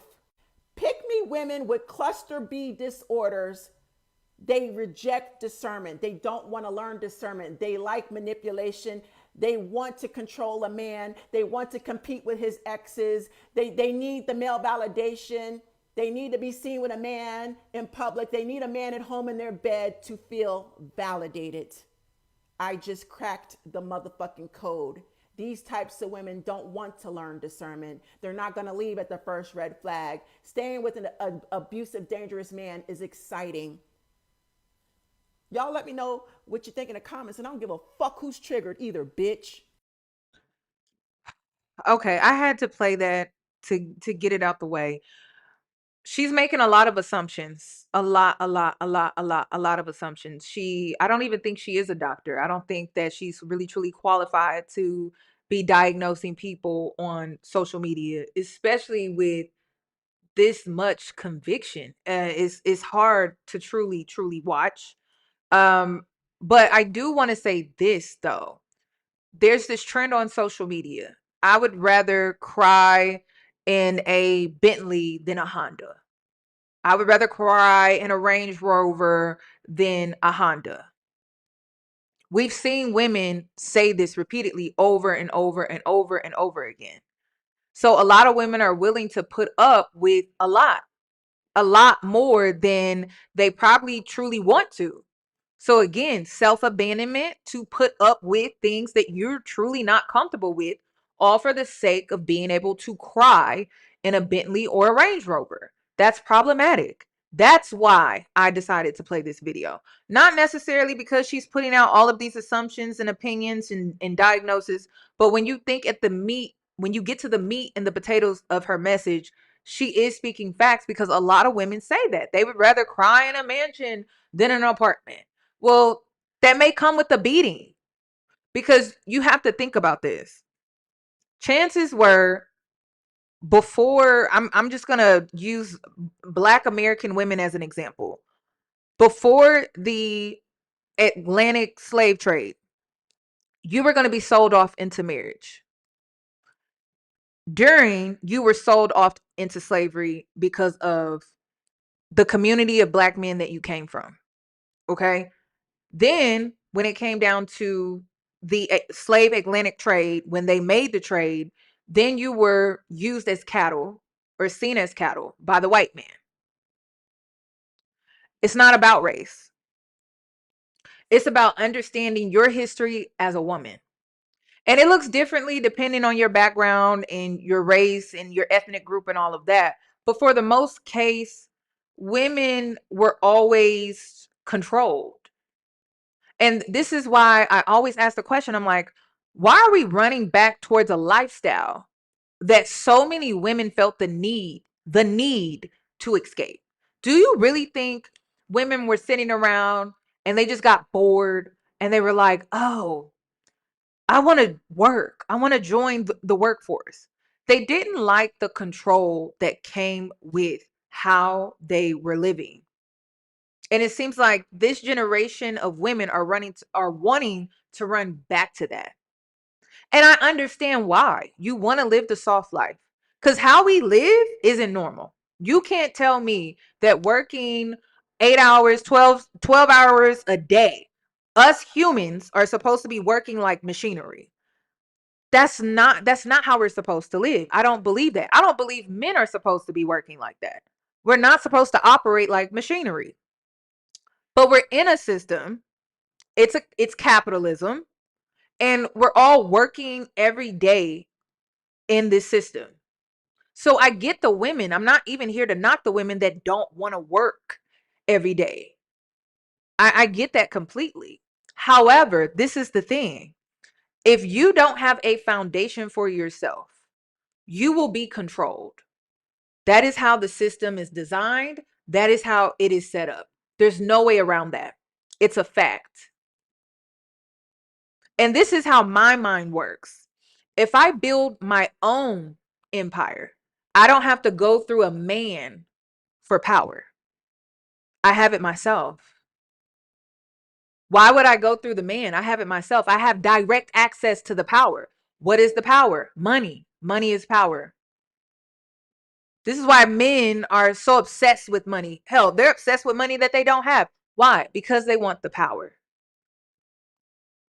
So if you get access to the power, you get to do what you want to do with it.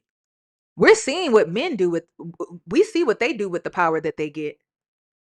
So why are women so eager to get a man with money just so they have to go through him to get a piece of that power? Just a piece. Just a piece. You can create your own. And I've said this and I will say it again. There was a video, and I'm going to talk about this in another live stream. There's a video that's floating around of a businessman saying, hire the diva. Oh, I know they're difficult, and I know most people say don't hire them, but hire the diva. Why? Why? Because it seems like everyone knows what you bring and what you have to really offer, but you. You really think you need that man for money. You really think that. You really think you don't have any other choices. But the system is created in that way. It is by design to think that you don't have that many choices. So I'm just wanting women to truly wake up. You need to wake up to who you are. You need to wake up to what you bring. And they have to make it to where men are the center and that we must give to them, because if we're not giving to them, then we're able to create for ourselves. And if we're able to create for ourselves, then the system crumbles.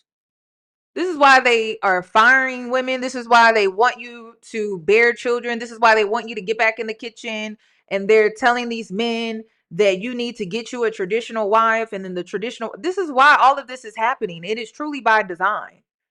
They need workers. So they want you to birth the workers. They want you to birth children that are naive, young, just looking for an opportunity so that they can basically enslave them into the system so that they can work 40 hours a week and be content with that. It's all by design. So let me play this too, because I found this to be interesting. It seems like after Cher's passing, her husband's passing, and she is now a widow, it seems like she's changing her message a little bit, which is very interesting. I think women that have their own money and that have a lot of money, y'all don't even need to get married. Okay, unless you want to, unless that man makes more money than you or is going to 100% provide, period. And if he don't, he's gone. Kick to the curb. We live in a day and age now where women are very successful and they don't really need a husband unless that man is financially beneficial. Listen to what I'm telling y'all. Why? Because if not, what are you signing up for? If the man is not financially beneficial, what's he gonna do for you? Think about it. What that man gonna do for you as a husband if he can't give you no money? List it. List all the pros of being married to a man if he's not giving you money. A lot of women were pushing sprinkle to be married. And again, it's not necessarily the message in which she says things, it's how you're choosing to utilize it. So you want me to believe Serena Fairfax, she needed to get married? No, she had her own career. And then she was the one to foot the bill when his reputation took a hit. She was paying all of the bills. Then when it came to Ashlee, she didn't really need him like that. She didn't. I mean, she could have built a brand without centering the man on her platform. She could have gotten brand deals. She could have really gotten into her bag just based off of her beauty alone, like honestly. But again, that's you knowing who you are and knowing what you have to offer outside of centering a man thinking that you have to have him in order to get access to money.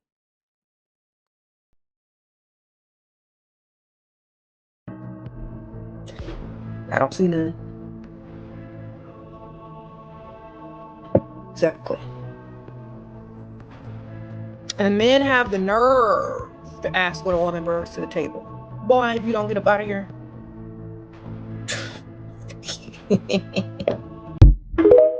And that's how this is. It's kind of crazy because this has been my point this entire time. Like I've been saying this entire time. I've been saying this entire time. And the reason is because I've talked about this on social media.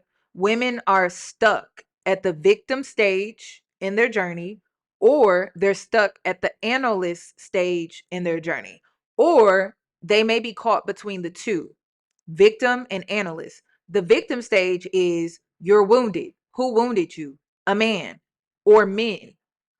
Then you sometimes, not all, but some women enter into the analyst stage where they're able to identify who wounded them. They're able to identify how the wound got there. Like he's a narcissist, he's an abuser, da da da. He's a psycho, whatever. The analyst. You study their behavior. You know the nature of men. You know who they are. You know how they are. You know how they can be. Right? So you went from the victim stage to the analyst stage. Right? And typically, this is where women stay. They don't actually heal. The analyst stage is there to help you heal. Because how do you know what to heal if you don't analyze? If you don't evaluate some of your past trauma? But a lot of women are stuck at the analyst stage. They're not progressing to the healing stage. Once you get done with the healing stage, then you reach the architect. Once you reach the architect stage, you could create your matriarch. You can create a matriarch within a patriarch. It's all dependent on how you choose to live your life. But you would have to restructure your belief system. You would have to restructure what you consider to be traditional. And it may not involve marriage. It may not even involve being in a relationship at all. It's just how you're choosing to live your life day by day. But the issue is women are stuck at the victim stage. They're stuck at the analyst stage, and they're stuck here thinking that things are just going to change, that men are just going to change. The system by design is not in support of a high vibrational male, or the spiritual term, a divine masculine. Why? A divine masculine is truly a man that cannot be controlled. And see, this is where things get very interesting to me, because a lot of men have not awakened to the fact that this system controls them daily. But they have convinced them that working 40 hours a week and aiming to be the 1%er in society is the ultimate goal and the ultimate happiness that a man can experience here on earth. But the chances of them actually reaching that is not likely.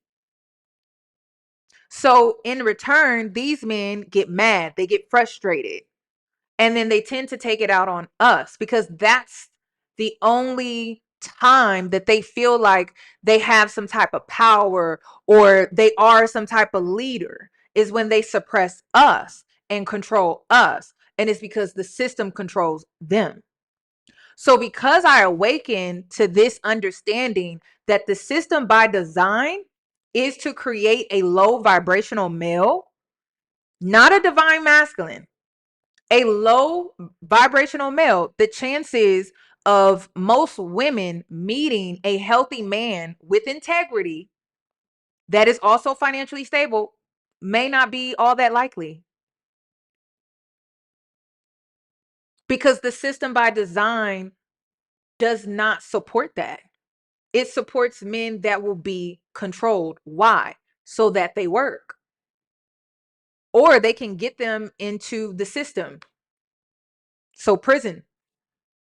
It is not to create a male that is elevated.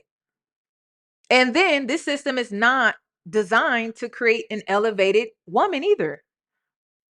At all. You're not supposed to have dreams outside of procreating. At all. That's not a part of your legacy. That's not a part of your duty here on earth. It's the reason why the system does not encourage that. It encouraged it to a certain level so that you would go to work. And now you're starting to see this shift now where it's this extreme promotion of women working well until their third trimester. Like they're really wanting to normalize that. And I'm starting to see that more and more and more, because they want you to work and they want you to bear the children. They don't want you to think that you should even be sitting at home anymore. So wake up. The system is not designed to hold a high vibrational male. They want them addicted, either to corn, either to drugs, alcohol. Is it shocking that when it came to Serena Fairfax, that her husband ended up becoming an alcoholic? No. Because the one thing that he wanted and he potentially at one point had access to, he lost it. And what did he fall victim to? Alcohol. Because he couldn't cope with everything. And he felt less than. So his self-esteem took a hit. His ego took a hit. And his shadow became full throttle. So she dealt with the man that she most likely never dealt with before. Because he was triggered. The system is not designed to create a high vibrational male. They want them to gamble. Did you see how they have normalized sports betting? Are you seeing that? And I warned you about Cardi B. I said she didn't leave that man because he was cheating. She left that man because of his gambling addiction. If she would have stayed with him, her finances, her kids probably would have ended back up in the Bronx. Real talk, if she didn't separate herself from that man. Because when you're dealing with a gambler, they'll go to the most extreme. They owe everybody money. So I told y'all, I said that situation had a lot to do with his gambling and him owing everybody. The IRS, I told y'all, when you owe the IRS, you are broke. You owe the IRS. And again, allegedly. Allegedly. So the system is not designed to create like this healthy male. A healthy male cannot be controlled. A healthy male is not going to basically work to the point where, and some of them are starting to wake up, like all of this shit is not actually success. Like this is not really what success is. Like they're starting to wake up to that. And it's because they're realizing they'll never reach that 1% in their life. Not in their lifetime. Not in their lifetime. So some of them are starting to wake up, like going to work every day, having a family and providing for kids is just something that they don't want to do. And that is by design. It's all about how the system can benefit. It's not about the improvement of men. So you're going to take a gamble when you choose to deal with them. And I'm not here to push that you shouldn't deal with them at all. I'm saying the system by design was not created to facilitate a healthy male. A healthy male cannot be controlled. A healthy male cannot be submissive. They are submissive every day. But they're submissive because they feel like that's what makes them a man. Why? Because that's what they have been told. That is what they have been brainwashed to believe. They have been brainwashed to also believe that they should lead and the woman should follow. So they're so focused on that they don't even realize that they're submissive. They're submissive to the system every day. And then when they fall short of that, then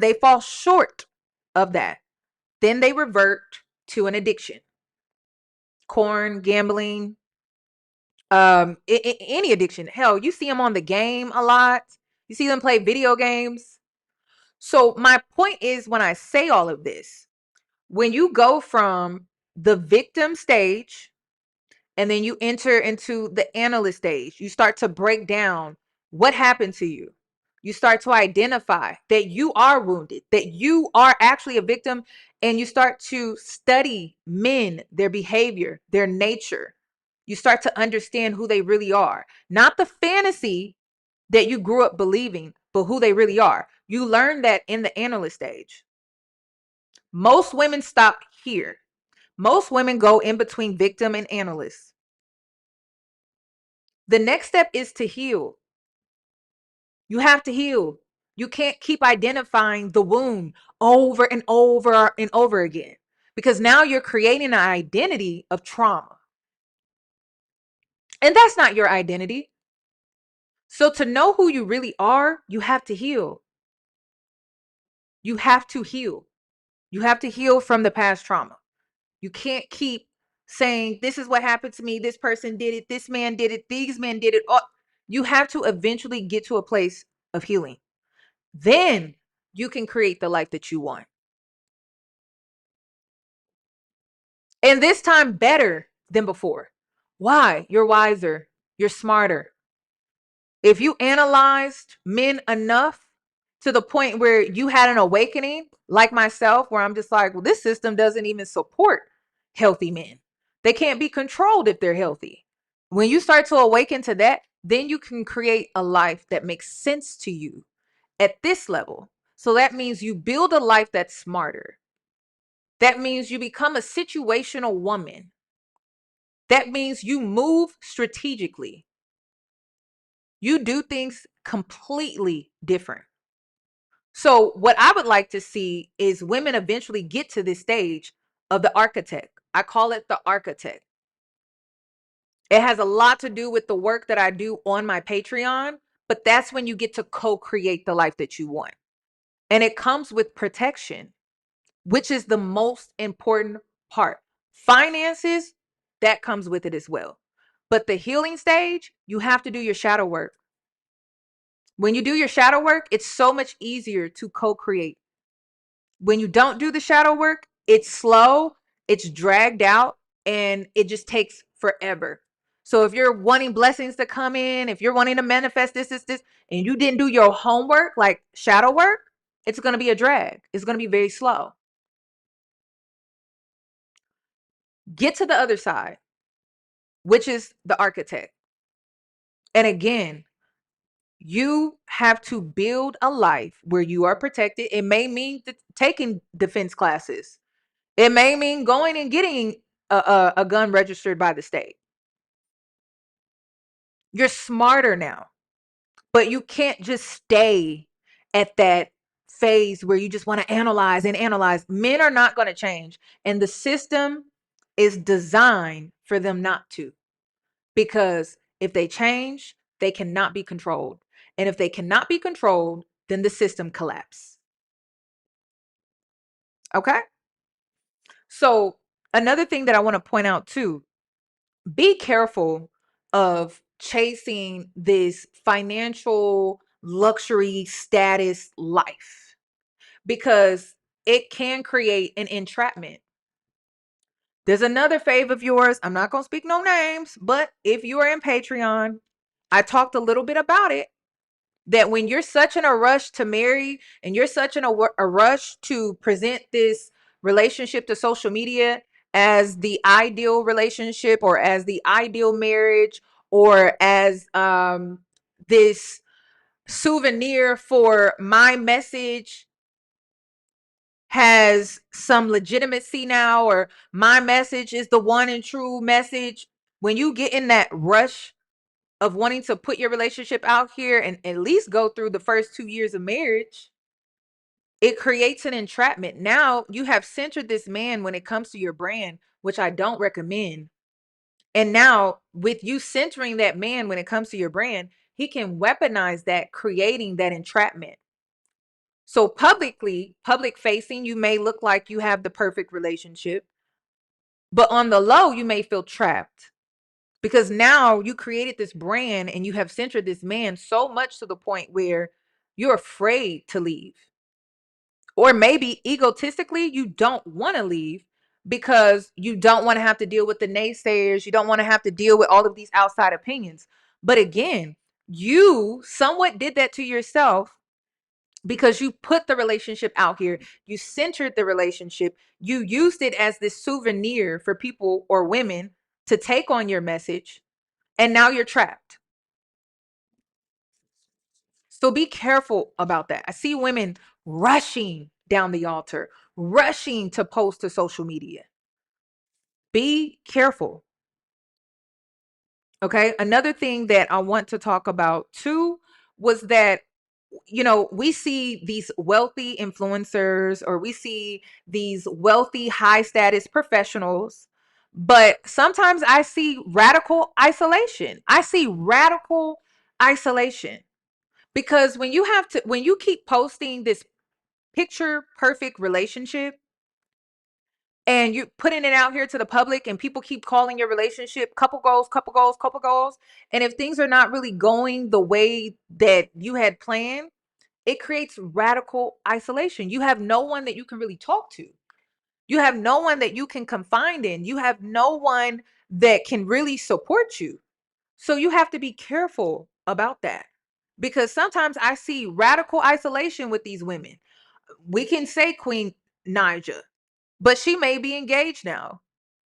But for a while, she was entrapped. She was isolated, and it was all because he was hanging that ring in front of her like a carrot, and he wouldn't even give it to her for a very long time.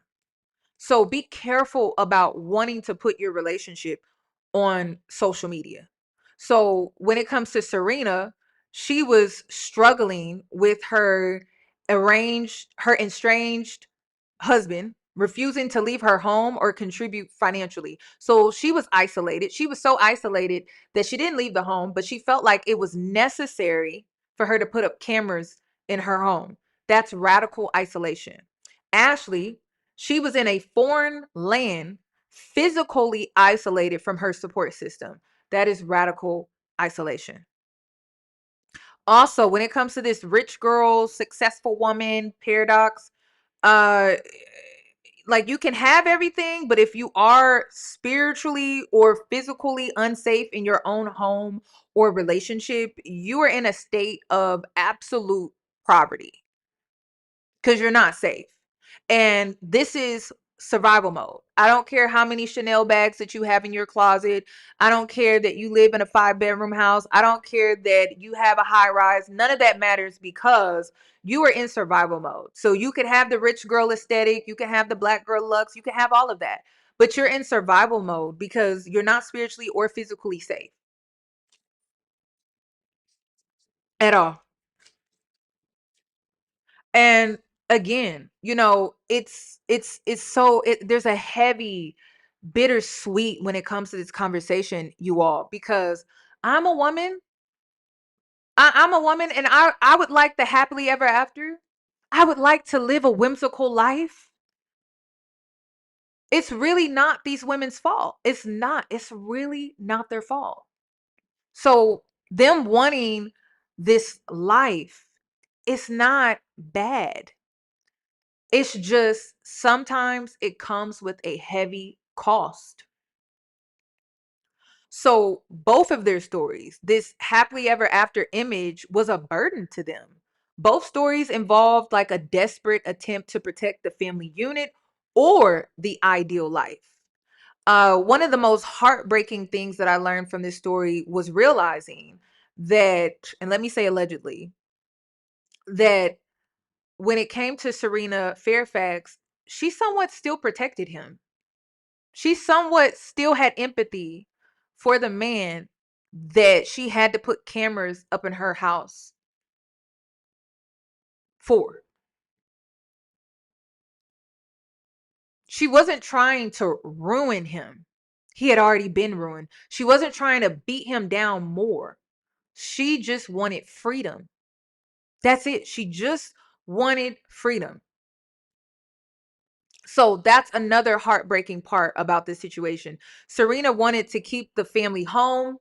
And so because of that, it may have cost her her life, unfortunately. And then Ashlee, she wanted the luxury life. And unfortunately, it may have cost her her life. Both of their stories turned into a crime scene and an absolute nightmare.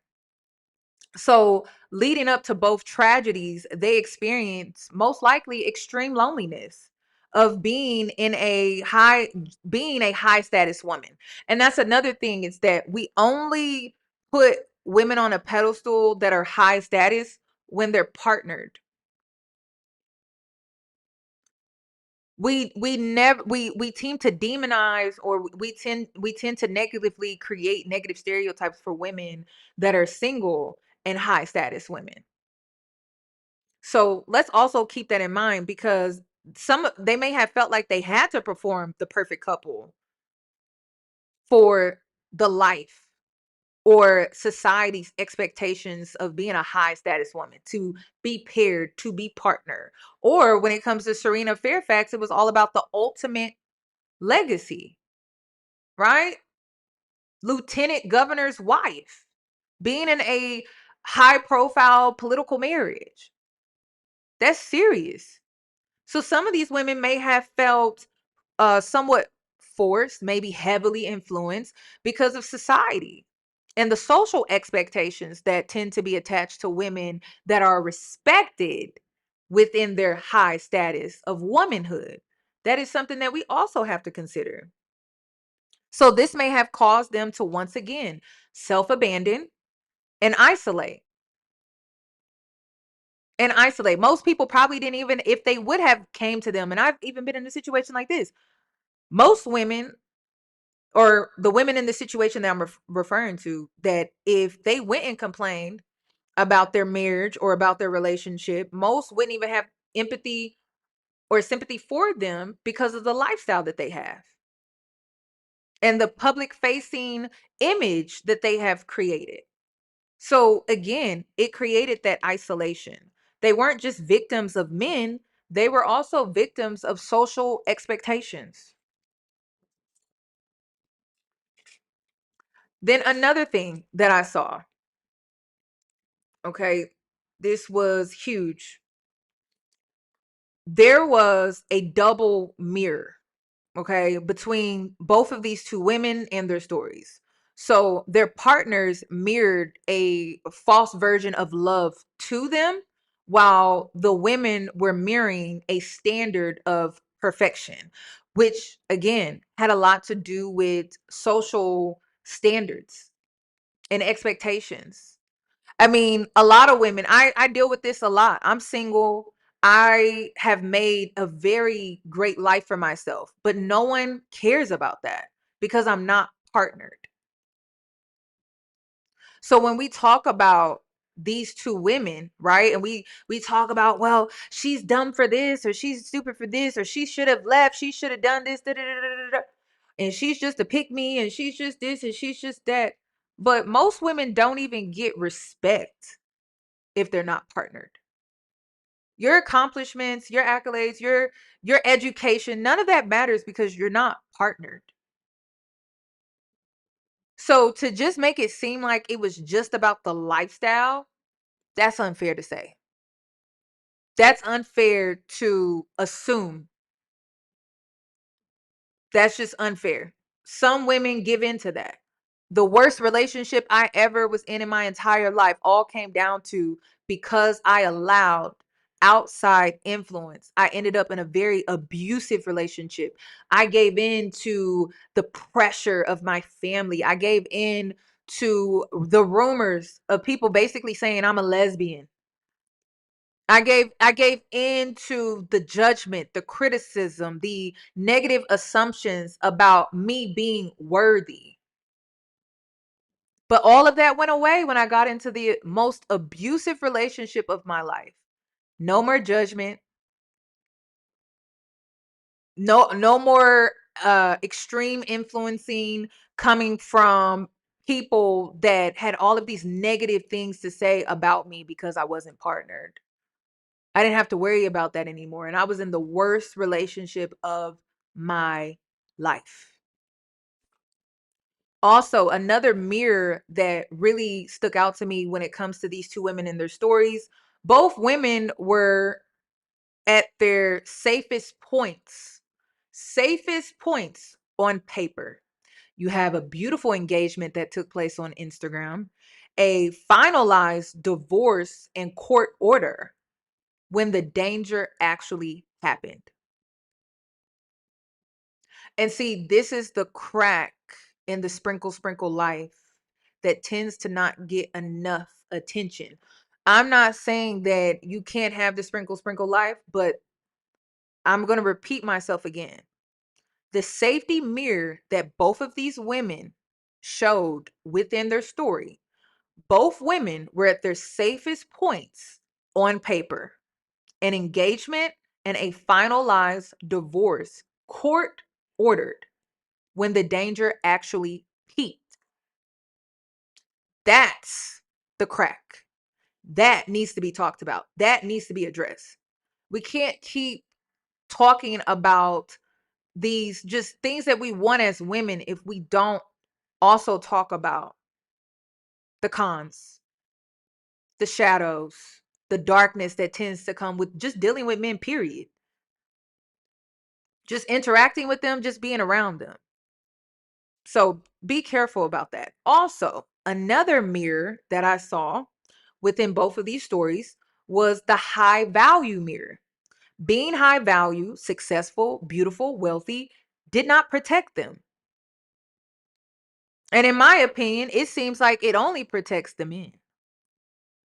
Do you see how because Justin Fairfax, he was a high value lieutenant governor, and how all of these people are coming in to protect him and say it was mental health, it was mental health.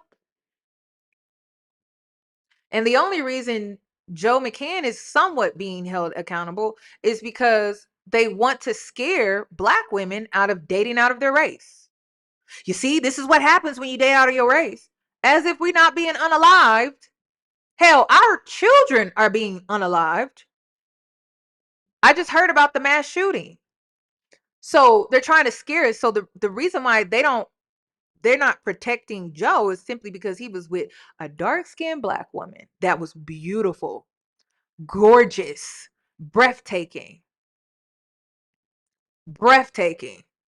Otherwise, if it would have been a black man, they would have protected him too. Probably blame mental health. So again, being high value, successful, beautiful, and wealthy did not protect them. It made them targets for parasitic energy that wanted to own their light and their spark. And you heard what Dr. Serina Fairfax, her patient, had to say about her. That's a woman that carries a light. She was very impactful in her community. She was very active in her community. She was a well-rounded woman. She had great character. Also, another mirror that I noticed in this situation with both of these two women and their stories was the public facing mirror that they both had. So you have this luxury that they displayed, and it seems like they may have been, the public was kind of blinded by that. So you were blinded by the fact that they weren't really safe because they live this luxurious life, right? And you're thinking that they're safe. So the luxury display blinded the public to the poverty of safety they were actually experiencing. So the mirror behind these two stories show us a very hard truth, a very hard truth. A beautiful image can be a mask for a dangerous reality. So we have to stop looking at the perfect life and start looking at the actual peace and safety of women that are living within these lifestyles. It cannot just be the perfect life. Are they at peace? Because that actually matters. Are you at peace? Because that actually matters. And this is why I always say I can't be jealous of a woman just simply because she has things that I don't have, or she has things that I want. I can't just be jealous just based off of that. I just can't. Because sometimes having those things don't come with peace. And for me, when it comes to really living and thriving and truly being happy, I have to have peace. I have to have peace. So let me get into this other breakdown here. And this is why I stand between Cher and the whistleblower. I'm always telling you to take everything with a grain of salt. I'm a situational woman. So I'm always picking and choosing. Okay, I'm going to take this, and then, okay, I'm not going to take that. Then I'm going to take this, and then I'm not going to take that. You know what? That works for me. I'm going to take this. I'm a very situational woman. Very situational. I don't take everything on just based off of what they say. I utilize what I feel like works for me, and I throw everything else out because I don't need it. So I hope women start to take this approach. Stop just taking on messages blindly. Weed through it and truly see what's for you and what's not. Because the common goal is that we all want a happily ever after. We all want to be happy in life, comfortable, comfortable. And there's nothing wrong with that at all. There's nothing wrong with wanting to live a life of luxury, wanting to live a life of peace, happiness, having children, being in love with a man if that's what you choose. But we have to be smart and we cannot be desperate about it. And we have to be okay that if the right man, and I do mean the right man, if he does not come along, then maybe it was not meant to be. And you have to make peace with that. And the way I make peace with it, I'm just going to share with you my personal way of making peace with that is it is protection. Why? I'm at a level within my journey where I'm aware that this system by design is not to facilitate and create a healthy male. So the chances of me truly meeting a divine masculine is slim. So if it does not happen for me, I'm okay. I'm safe. I have my life. I still have my life to live.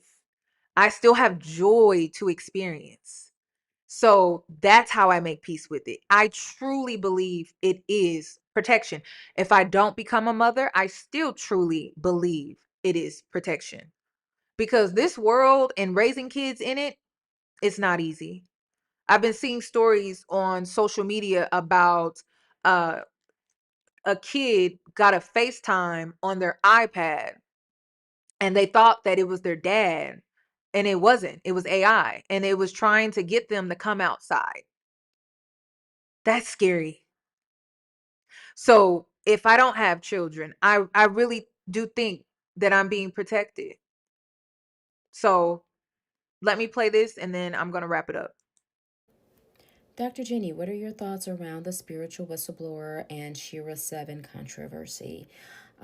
Let's talk about it. I'm Dr. Jenae Christerna, the lead psychological surgeon right here at International High Achievers, as well as the founder of the Seduction Society. Click the link on my bio to learn more and become a subscriber. Yes, great, here we go. I'm going to say this. I like both of these women, and I think this back and forth debate is one for the ages because it highlights two very different camps. And I look at these camps like religion. They all believe in women being able to take care of themselves and get ahead and do whatever they need to do to make sure that they are protected, right? So think of Catholic, Jewish, Muslim, Hindu, all of these things, right? If you're a Blavatsky person, you know what I mean. All religions come from one main religion and they just focus on a different aspect of it. And what I see with Shira 7 and the spiritual whistleblower is very similar. I hear the spiritual whistleblower really talk about, ladies, take care of yourself. Do not depend on a man. Be mindful of who you go into a relationship with because you don't want to get into a situation with an abuser. Don't go for money because you become dependent and you're more susceptible to being abused, to being used, to being hurt. And so she's looking to protect women in that way, protecting their heart by not putting them in situations that place them at risk. At least that's what I gather. I could be wrong, and if I am, she's more than welcome to help me get it right. Okay? And what I hear from Shira 7 is more along the lines of, hey, if you're going to be in a relationship, look for the money, make sure he can take care of himself and you. Don't use your resources in order to take care of yourself. Make sure he can do that. Do not be desperate when you go out with these men. And if he doesn't rise to the occasion and he's not this high, he cannot ride that ride. Here is the bar. Do not lower it. Do not be desperate. A pygmisha, I think I've heard her say quite a few times. So she's saying the same thing, it seems like, but what she's saying is focus on the money if you're going to be in a relationship. Focus. And the reason why I listened to both of them at times, I had to block the whistleblower because, again, I can't do the yelling I can't. And then you pop up on my news feed and you're yelling. I can't do that. Like I went through the healing cocoon and I came out and it's just like it's too much. I just have to turn it off. I can't do it. So basically though, what I'm gathering is the reason why I personally love Cher so much is because she has really encouraged women to raise their standards. And that's teaching women their self-worth. So that's the part of the message that I love. I really do, because that's not taught to women, especially Black women. We're taught to settle. We're taught to just deal with it. And we weren't going to ever learn it from a lot of the families or just the overall culture that we come from because of Christianity. And this is why you see so many Christian women now, especially with the Tina Campbell situation, where they felt like they had to deal with that. But a woman that really knows her worth and has raised her standard would not deal with something like that. And a lot of us would not have been taught that because of the culture, Black church, Christianity, Black male worship. We would have never been taught that. So that's the reason why I can't just disregard Shara and her message completely. I can't do it. It doesn't feel right. It feels so wrong. And then when it comes to the whistleblower, at times I understand where she's coming from because it's all about protection. It's all about protecting yourself. You have to protect yourself. You can't just be all about the money. You have to see if he has good character. You have to see if he's a man of integrity. You have to check to see, because it really could cost you your life. You have to see how he handles anger, conflict, disagreements, how he handles things not going his way, how he responds, how he reacts, how he treats others, how he treats others when he thinks no one is looking. You have to double check. It has a lot to do with your safety, and you deserve to be safe. Just like you deserve to have these high standards, you also deserve to be safe. You cannot compromise one over the other. So I agree with both of these women outside of the personal jabs and the personal vendetta that the whistleblower has towards Shara. But when we just look at the common goal that they're both so passionate about, that's where I agree. That's where I meet them there and I just stay there. I don't get into all the other stuff. On the finances and the stability first, because if not, you are going to be with somebody that is going to drain and deplete you, and then you win nothing. So you're going to give up your energy, your time, your beauty, your essence, and you're not going to have anything to show for it. And so, in that way, I think they're both saying the same things. But what I think is really, really different is Shira focuses on financial stability and picking men who are financially stable, and allows you to keep your resources. Whereas the spiritual whistleblower focuses on not being abused and making sure that you can rely on yourself and being in a relationship with a healthy person, and the finances should not be the first thing that you look for. Do not date for money, is what I'm hearing her say. Both communities are valuable. Even though I can't really get with the yelling and things like that, I still feel like the message is valuable. Some women will listen to that, some women will not. But the community in which she is speaking for or to is valuable. It is, because every day we're seeing a woman get unalived. I learned about a woman here in my own city that was unalived. She was pregnant. She was supposedly bound to a wheelchair, and I knew when they found her wheelchair, because she was having a difficult pregnancy, that most likely her life had already been taken. These situations are occurring more frequently, and to dismiss the whistleblower just because you feel like you don't like her or whatever the case may be, weed through some of that stuff. because she really does. She is giving you truth about protecting yourself. Some of these men, and she talks about it, some of these men, you think that you did about a background check, but some of them get away with a lot of stuff. They get away with stalking women. Why? Women are afraid to report. They get away with sometimes essaying women. Why? Because some women are afraid to come forward. Some of these men have enough money to pay people for their silence. Some of these, some court documents and things that they have, they're sealed. So your little background check may not work for real. So when it comes to the whistleblower, she's not completely wrong. Some of them may even get away with murder. So when it comes to the whistleblower, she's not completely wrong. I can't dismiss her because she's coming from outside of the emotional outbursts. She's coming from it's real advice. I've been in a situation where I did a background check and then I found out that the court documents were sealed. And then I found out that he stalked his wife.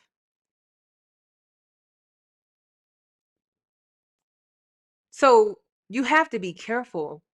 You have to be careful. You have to be careful. And I'm going to just tell you this, as a girl, as a woman, at 34 years old, I've gone through betrayal from both men and women, 10 experiences within my life. You don't really know someone until you know someone. And Black women, it's you versus everybody. I'm going to tell you that every single time. It's unfair. It's not right, but it's just the truth. It's always you versus everybody. So you know what? You have to make sure that you have your own back. And the only way you can make sure that you have your own back is education and finances. And maybe that's something that you need to start putting more energy and focus into over your dating life. Because that's just the reality. It's you versus everybody. You don't really know a person until you know a person. And I'm not saying that you can't trust people. I'm saying don't trust easily. I'm saying instead of you focusing so much on you being kind to them and a good friend to them or a good lover to them or a good spouse to them, are they good for you? If you know yourself and you've worked on yourself good enough, like you take accountability and ownership for your behavior, you've done the work, then you know who you are. You know what you bring. Your focus needs to be on them, vetting them, not you proving yourself. Now, who is right or wrong? It depends on the person that they're talking to and the personality, the temperament, and the disposition of that individual.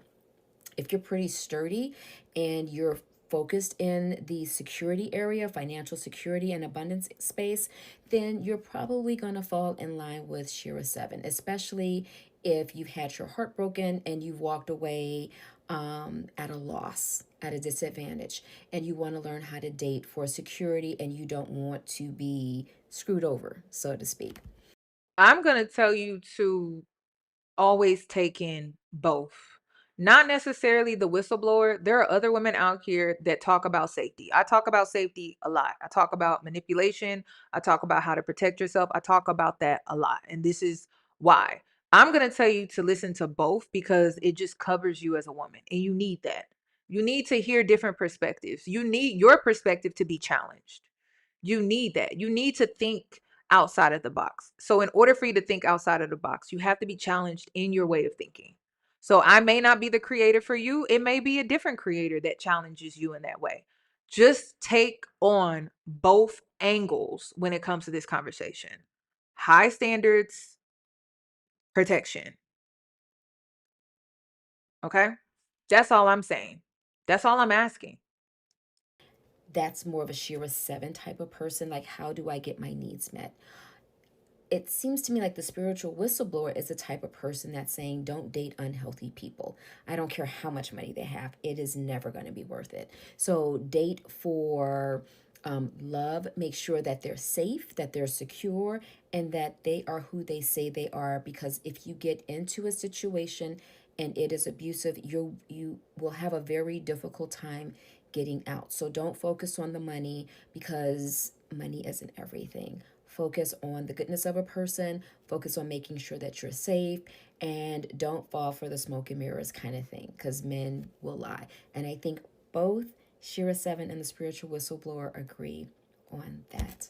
So, with that said, I think it depends. If you are coming out of an abusive relationship and you do not want to be back in that position, you're probably going to be in the spiritual whistleblower camp.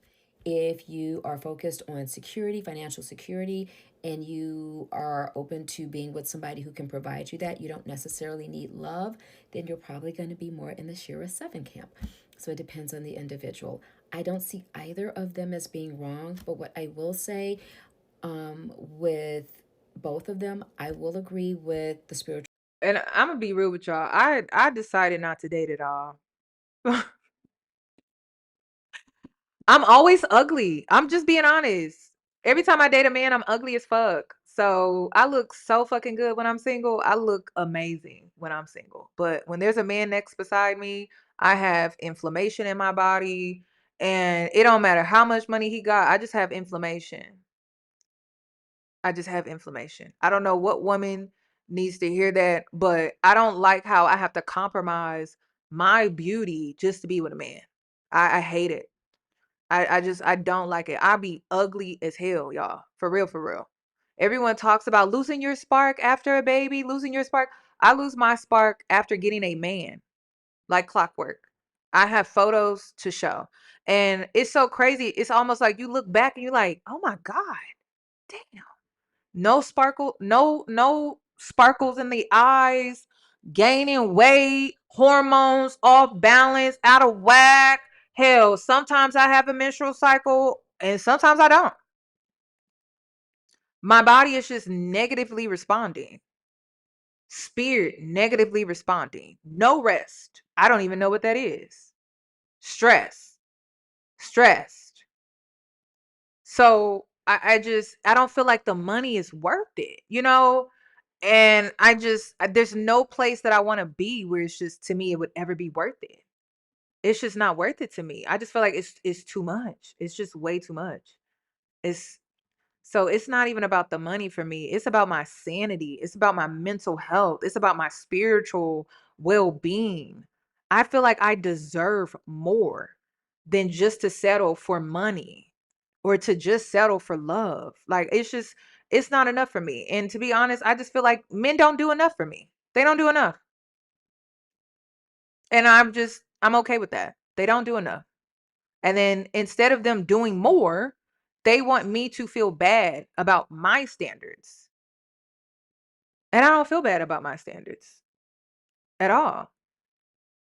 Because if I don't have the standards that I have, I lose my beauty, I lose my sanity, I don't rest at night, I'm stressed out. It's just not good. So I just rather not. I'd rather not deal with them at all. I'd rather pour into myself. I'd rather travel. I'd rather shop. I'd rather sleep. I'd rather take a nap. I'd rather show up for my niece. I'd rather pay for her extracurricular activity just to contribute in some type of way. I don't want to deal with them. Like I don't want to deal with a man that's emotionally unavailable. I talk about that all the time. A lot of these men don't have integrity. That's another thing. I don't need second chances when it comes to loyalty. If you need second chances when it comes to loyalty, you're not loyal. You don't have integrity. Point blank, period. And most men don't have integrity. They don't. I've never needed a second chance in any relationship that I have ever been in when it came to trust. Never. Not once. Not once.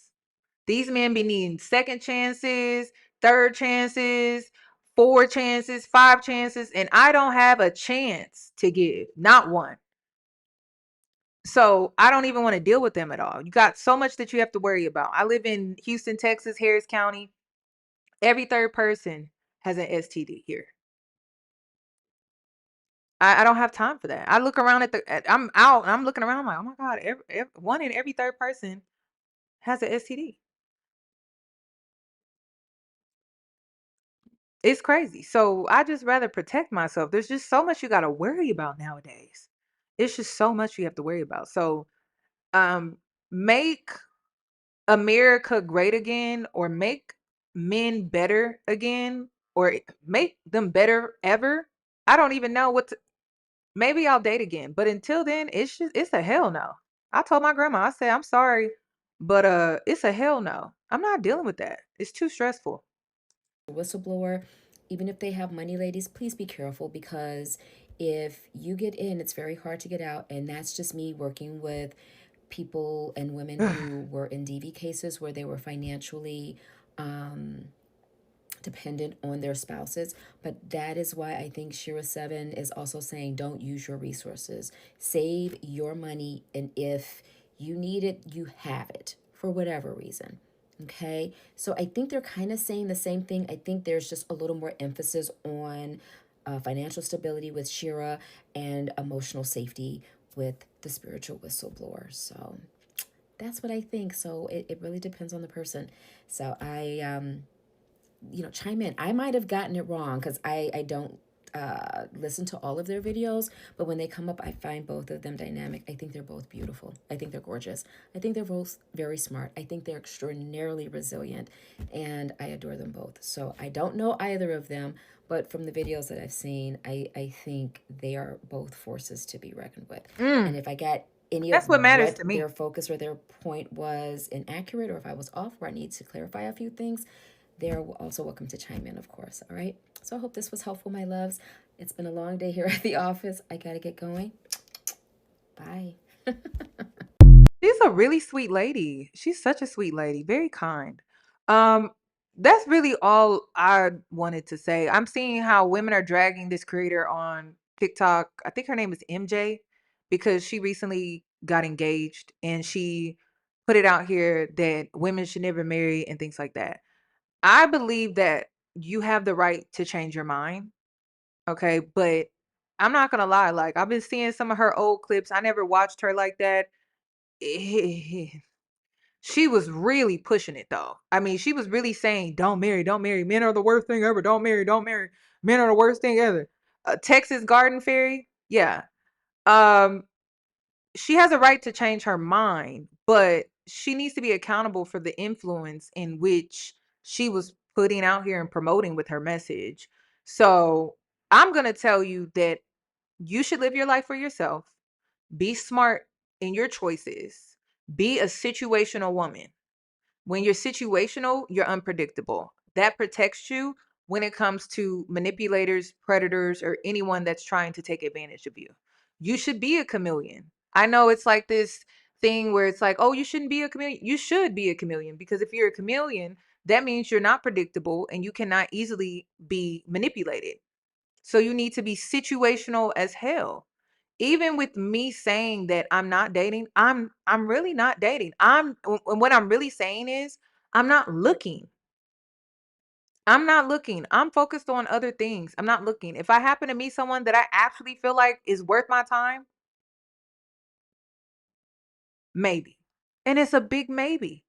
It's a big maybe, because I'm at a point in my life where a man could truly ruin my life and be a complete liability to everything that I've worked so hard for and everything that I have built for myself. I'm not giving up this life easily. I'm not giving up this life just to rush and get married. I'm not giving up this life that I've built brick by brick, tears, blood, and sweat, all just to say I could come on here and be like, I'm married, I'm engaged. I don't even want kids that bad. So I'm open, but I'm not looking. And that's just where I stand with that. You have a right to change your mind. You can say one thing and change your mind the next. There's nothing wrong with that. But if you're out here influencing women and then you get married, that's kind of crazy to me. I'm not gonna lie. And it was very extreme. I mean, I saw the clips one after the next, one after. I was like, ooh. See, I was somewhat kind of like defending her in the beginning, because I'm like, well, she can change her mind. But then I was like, ooh, girl, you was really pushing that. So listen, ladies, nothing in life is guaranteed. It doesn't matter what you choose for yourself. Nothing in life is guaranteed. So just be smart. Whatever you want, whatever you desire, just be smart about it. Be discerning. Take your time and really keep your standards high. Think about protecting yourself, vet the man, make sure he has integrity. And then if he meets those standards, I don't see anything wrong with getting married. I don't see anything wrong with getting into a relationship. He just needs to meet these standards. You're safe. Your standards are met. That's it. If this is not met, it ain't happening. And I feel like that's how you should live your life. I also want to send out my deepest condolences to the families and friends of Ashlee and Cerina. It's just such a hard time navigating these stories. And I'm pretty sure it's even harder for people that knew these women personally. So I send my condolences out to the families and even the friends that were impacted by these tragedies, by both of these women. I hope this video inspires women to get really serious about the things they want and how you want to go about getting them. And if you feel like this video could be helpful to someone that you know, send this video to them. Give this video a thumbs up. And I hope to see you in my next one. I think my next video is going to be Tina Campbell. Let me know if you want me to talk about Tina Campbell. I think there was another video I wanted to do. Emma Greg. I don't know her name. The woman that was getting dragged by social media because she was saying, what did she say? She's the 3-hour mom or something like. Let me know. I'm really leaning into Tina Campbell, but let me know. Comment down below, give the video a thumbs up, and I hope to see you in my next one. This is my opinion. I'm free to state my opinion anytime I like, right? Thank you. I don't want you to feel like that, but yeah, feel like that.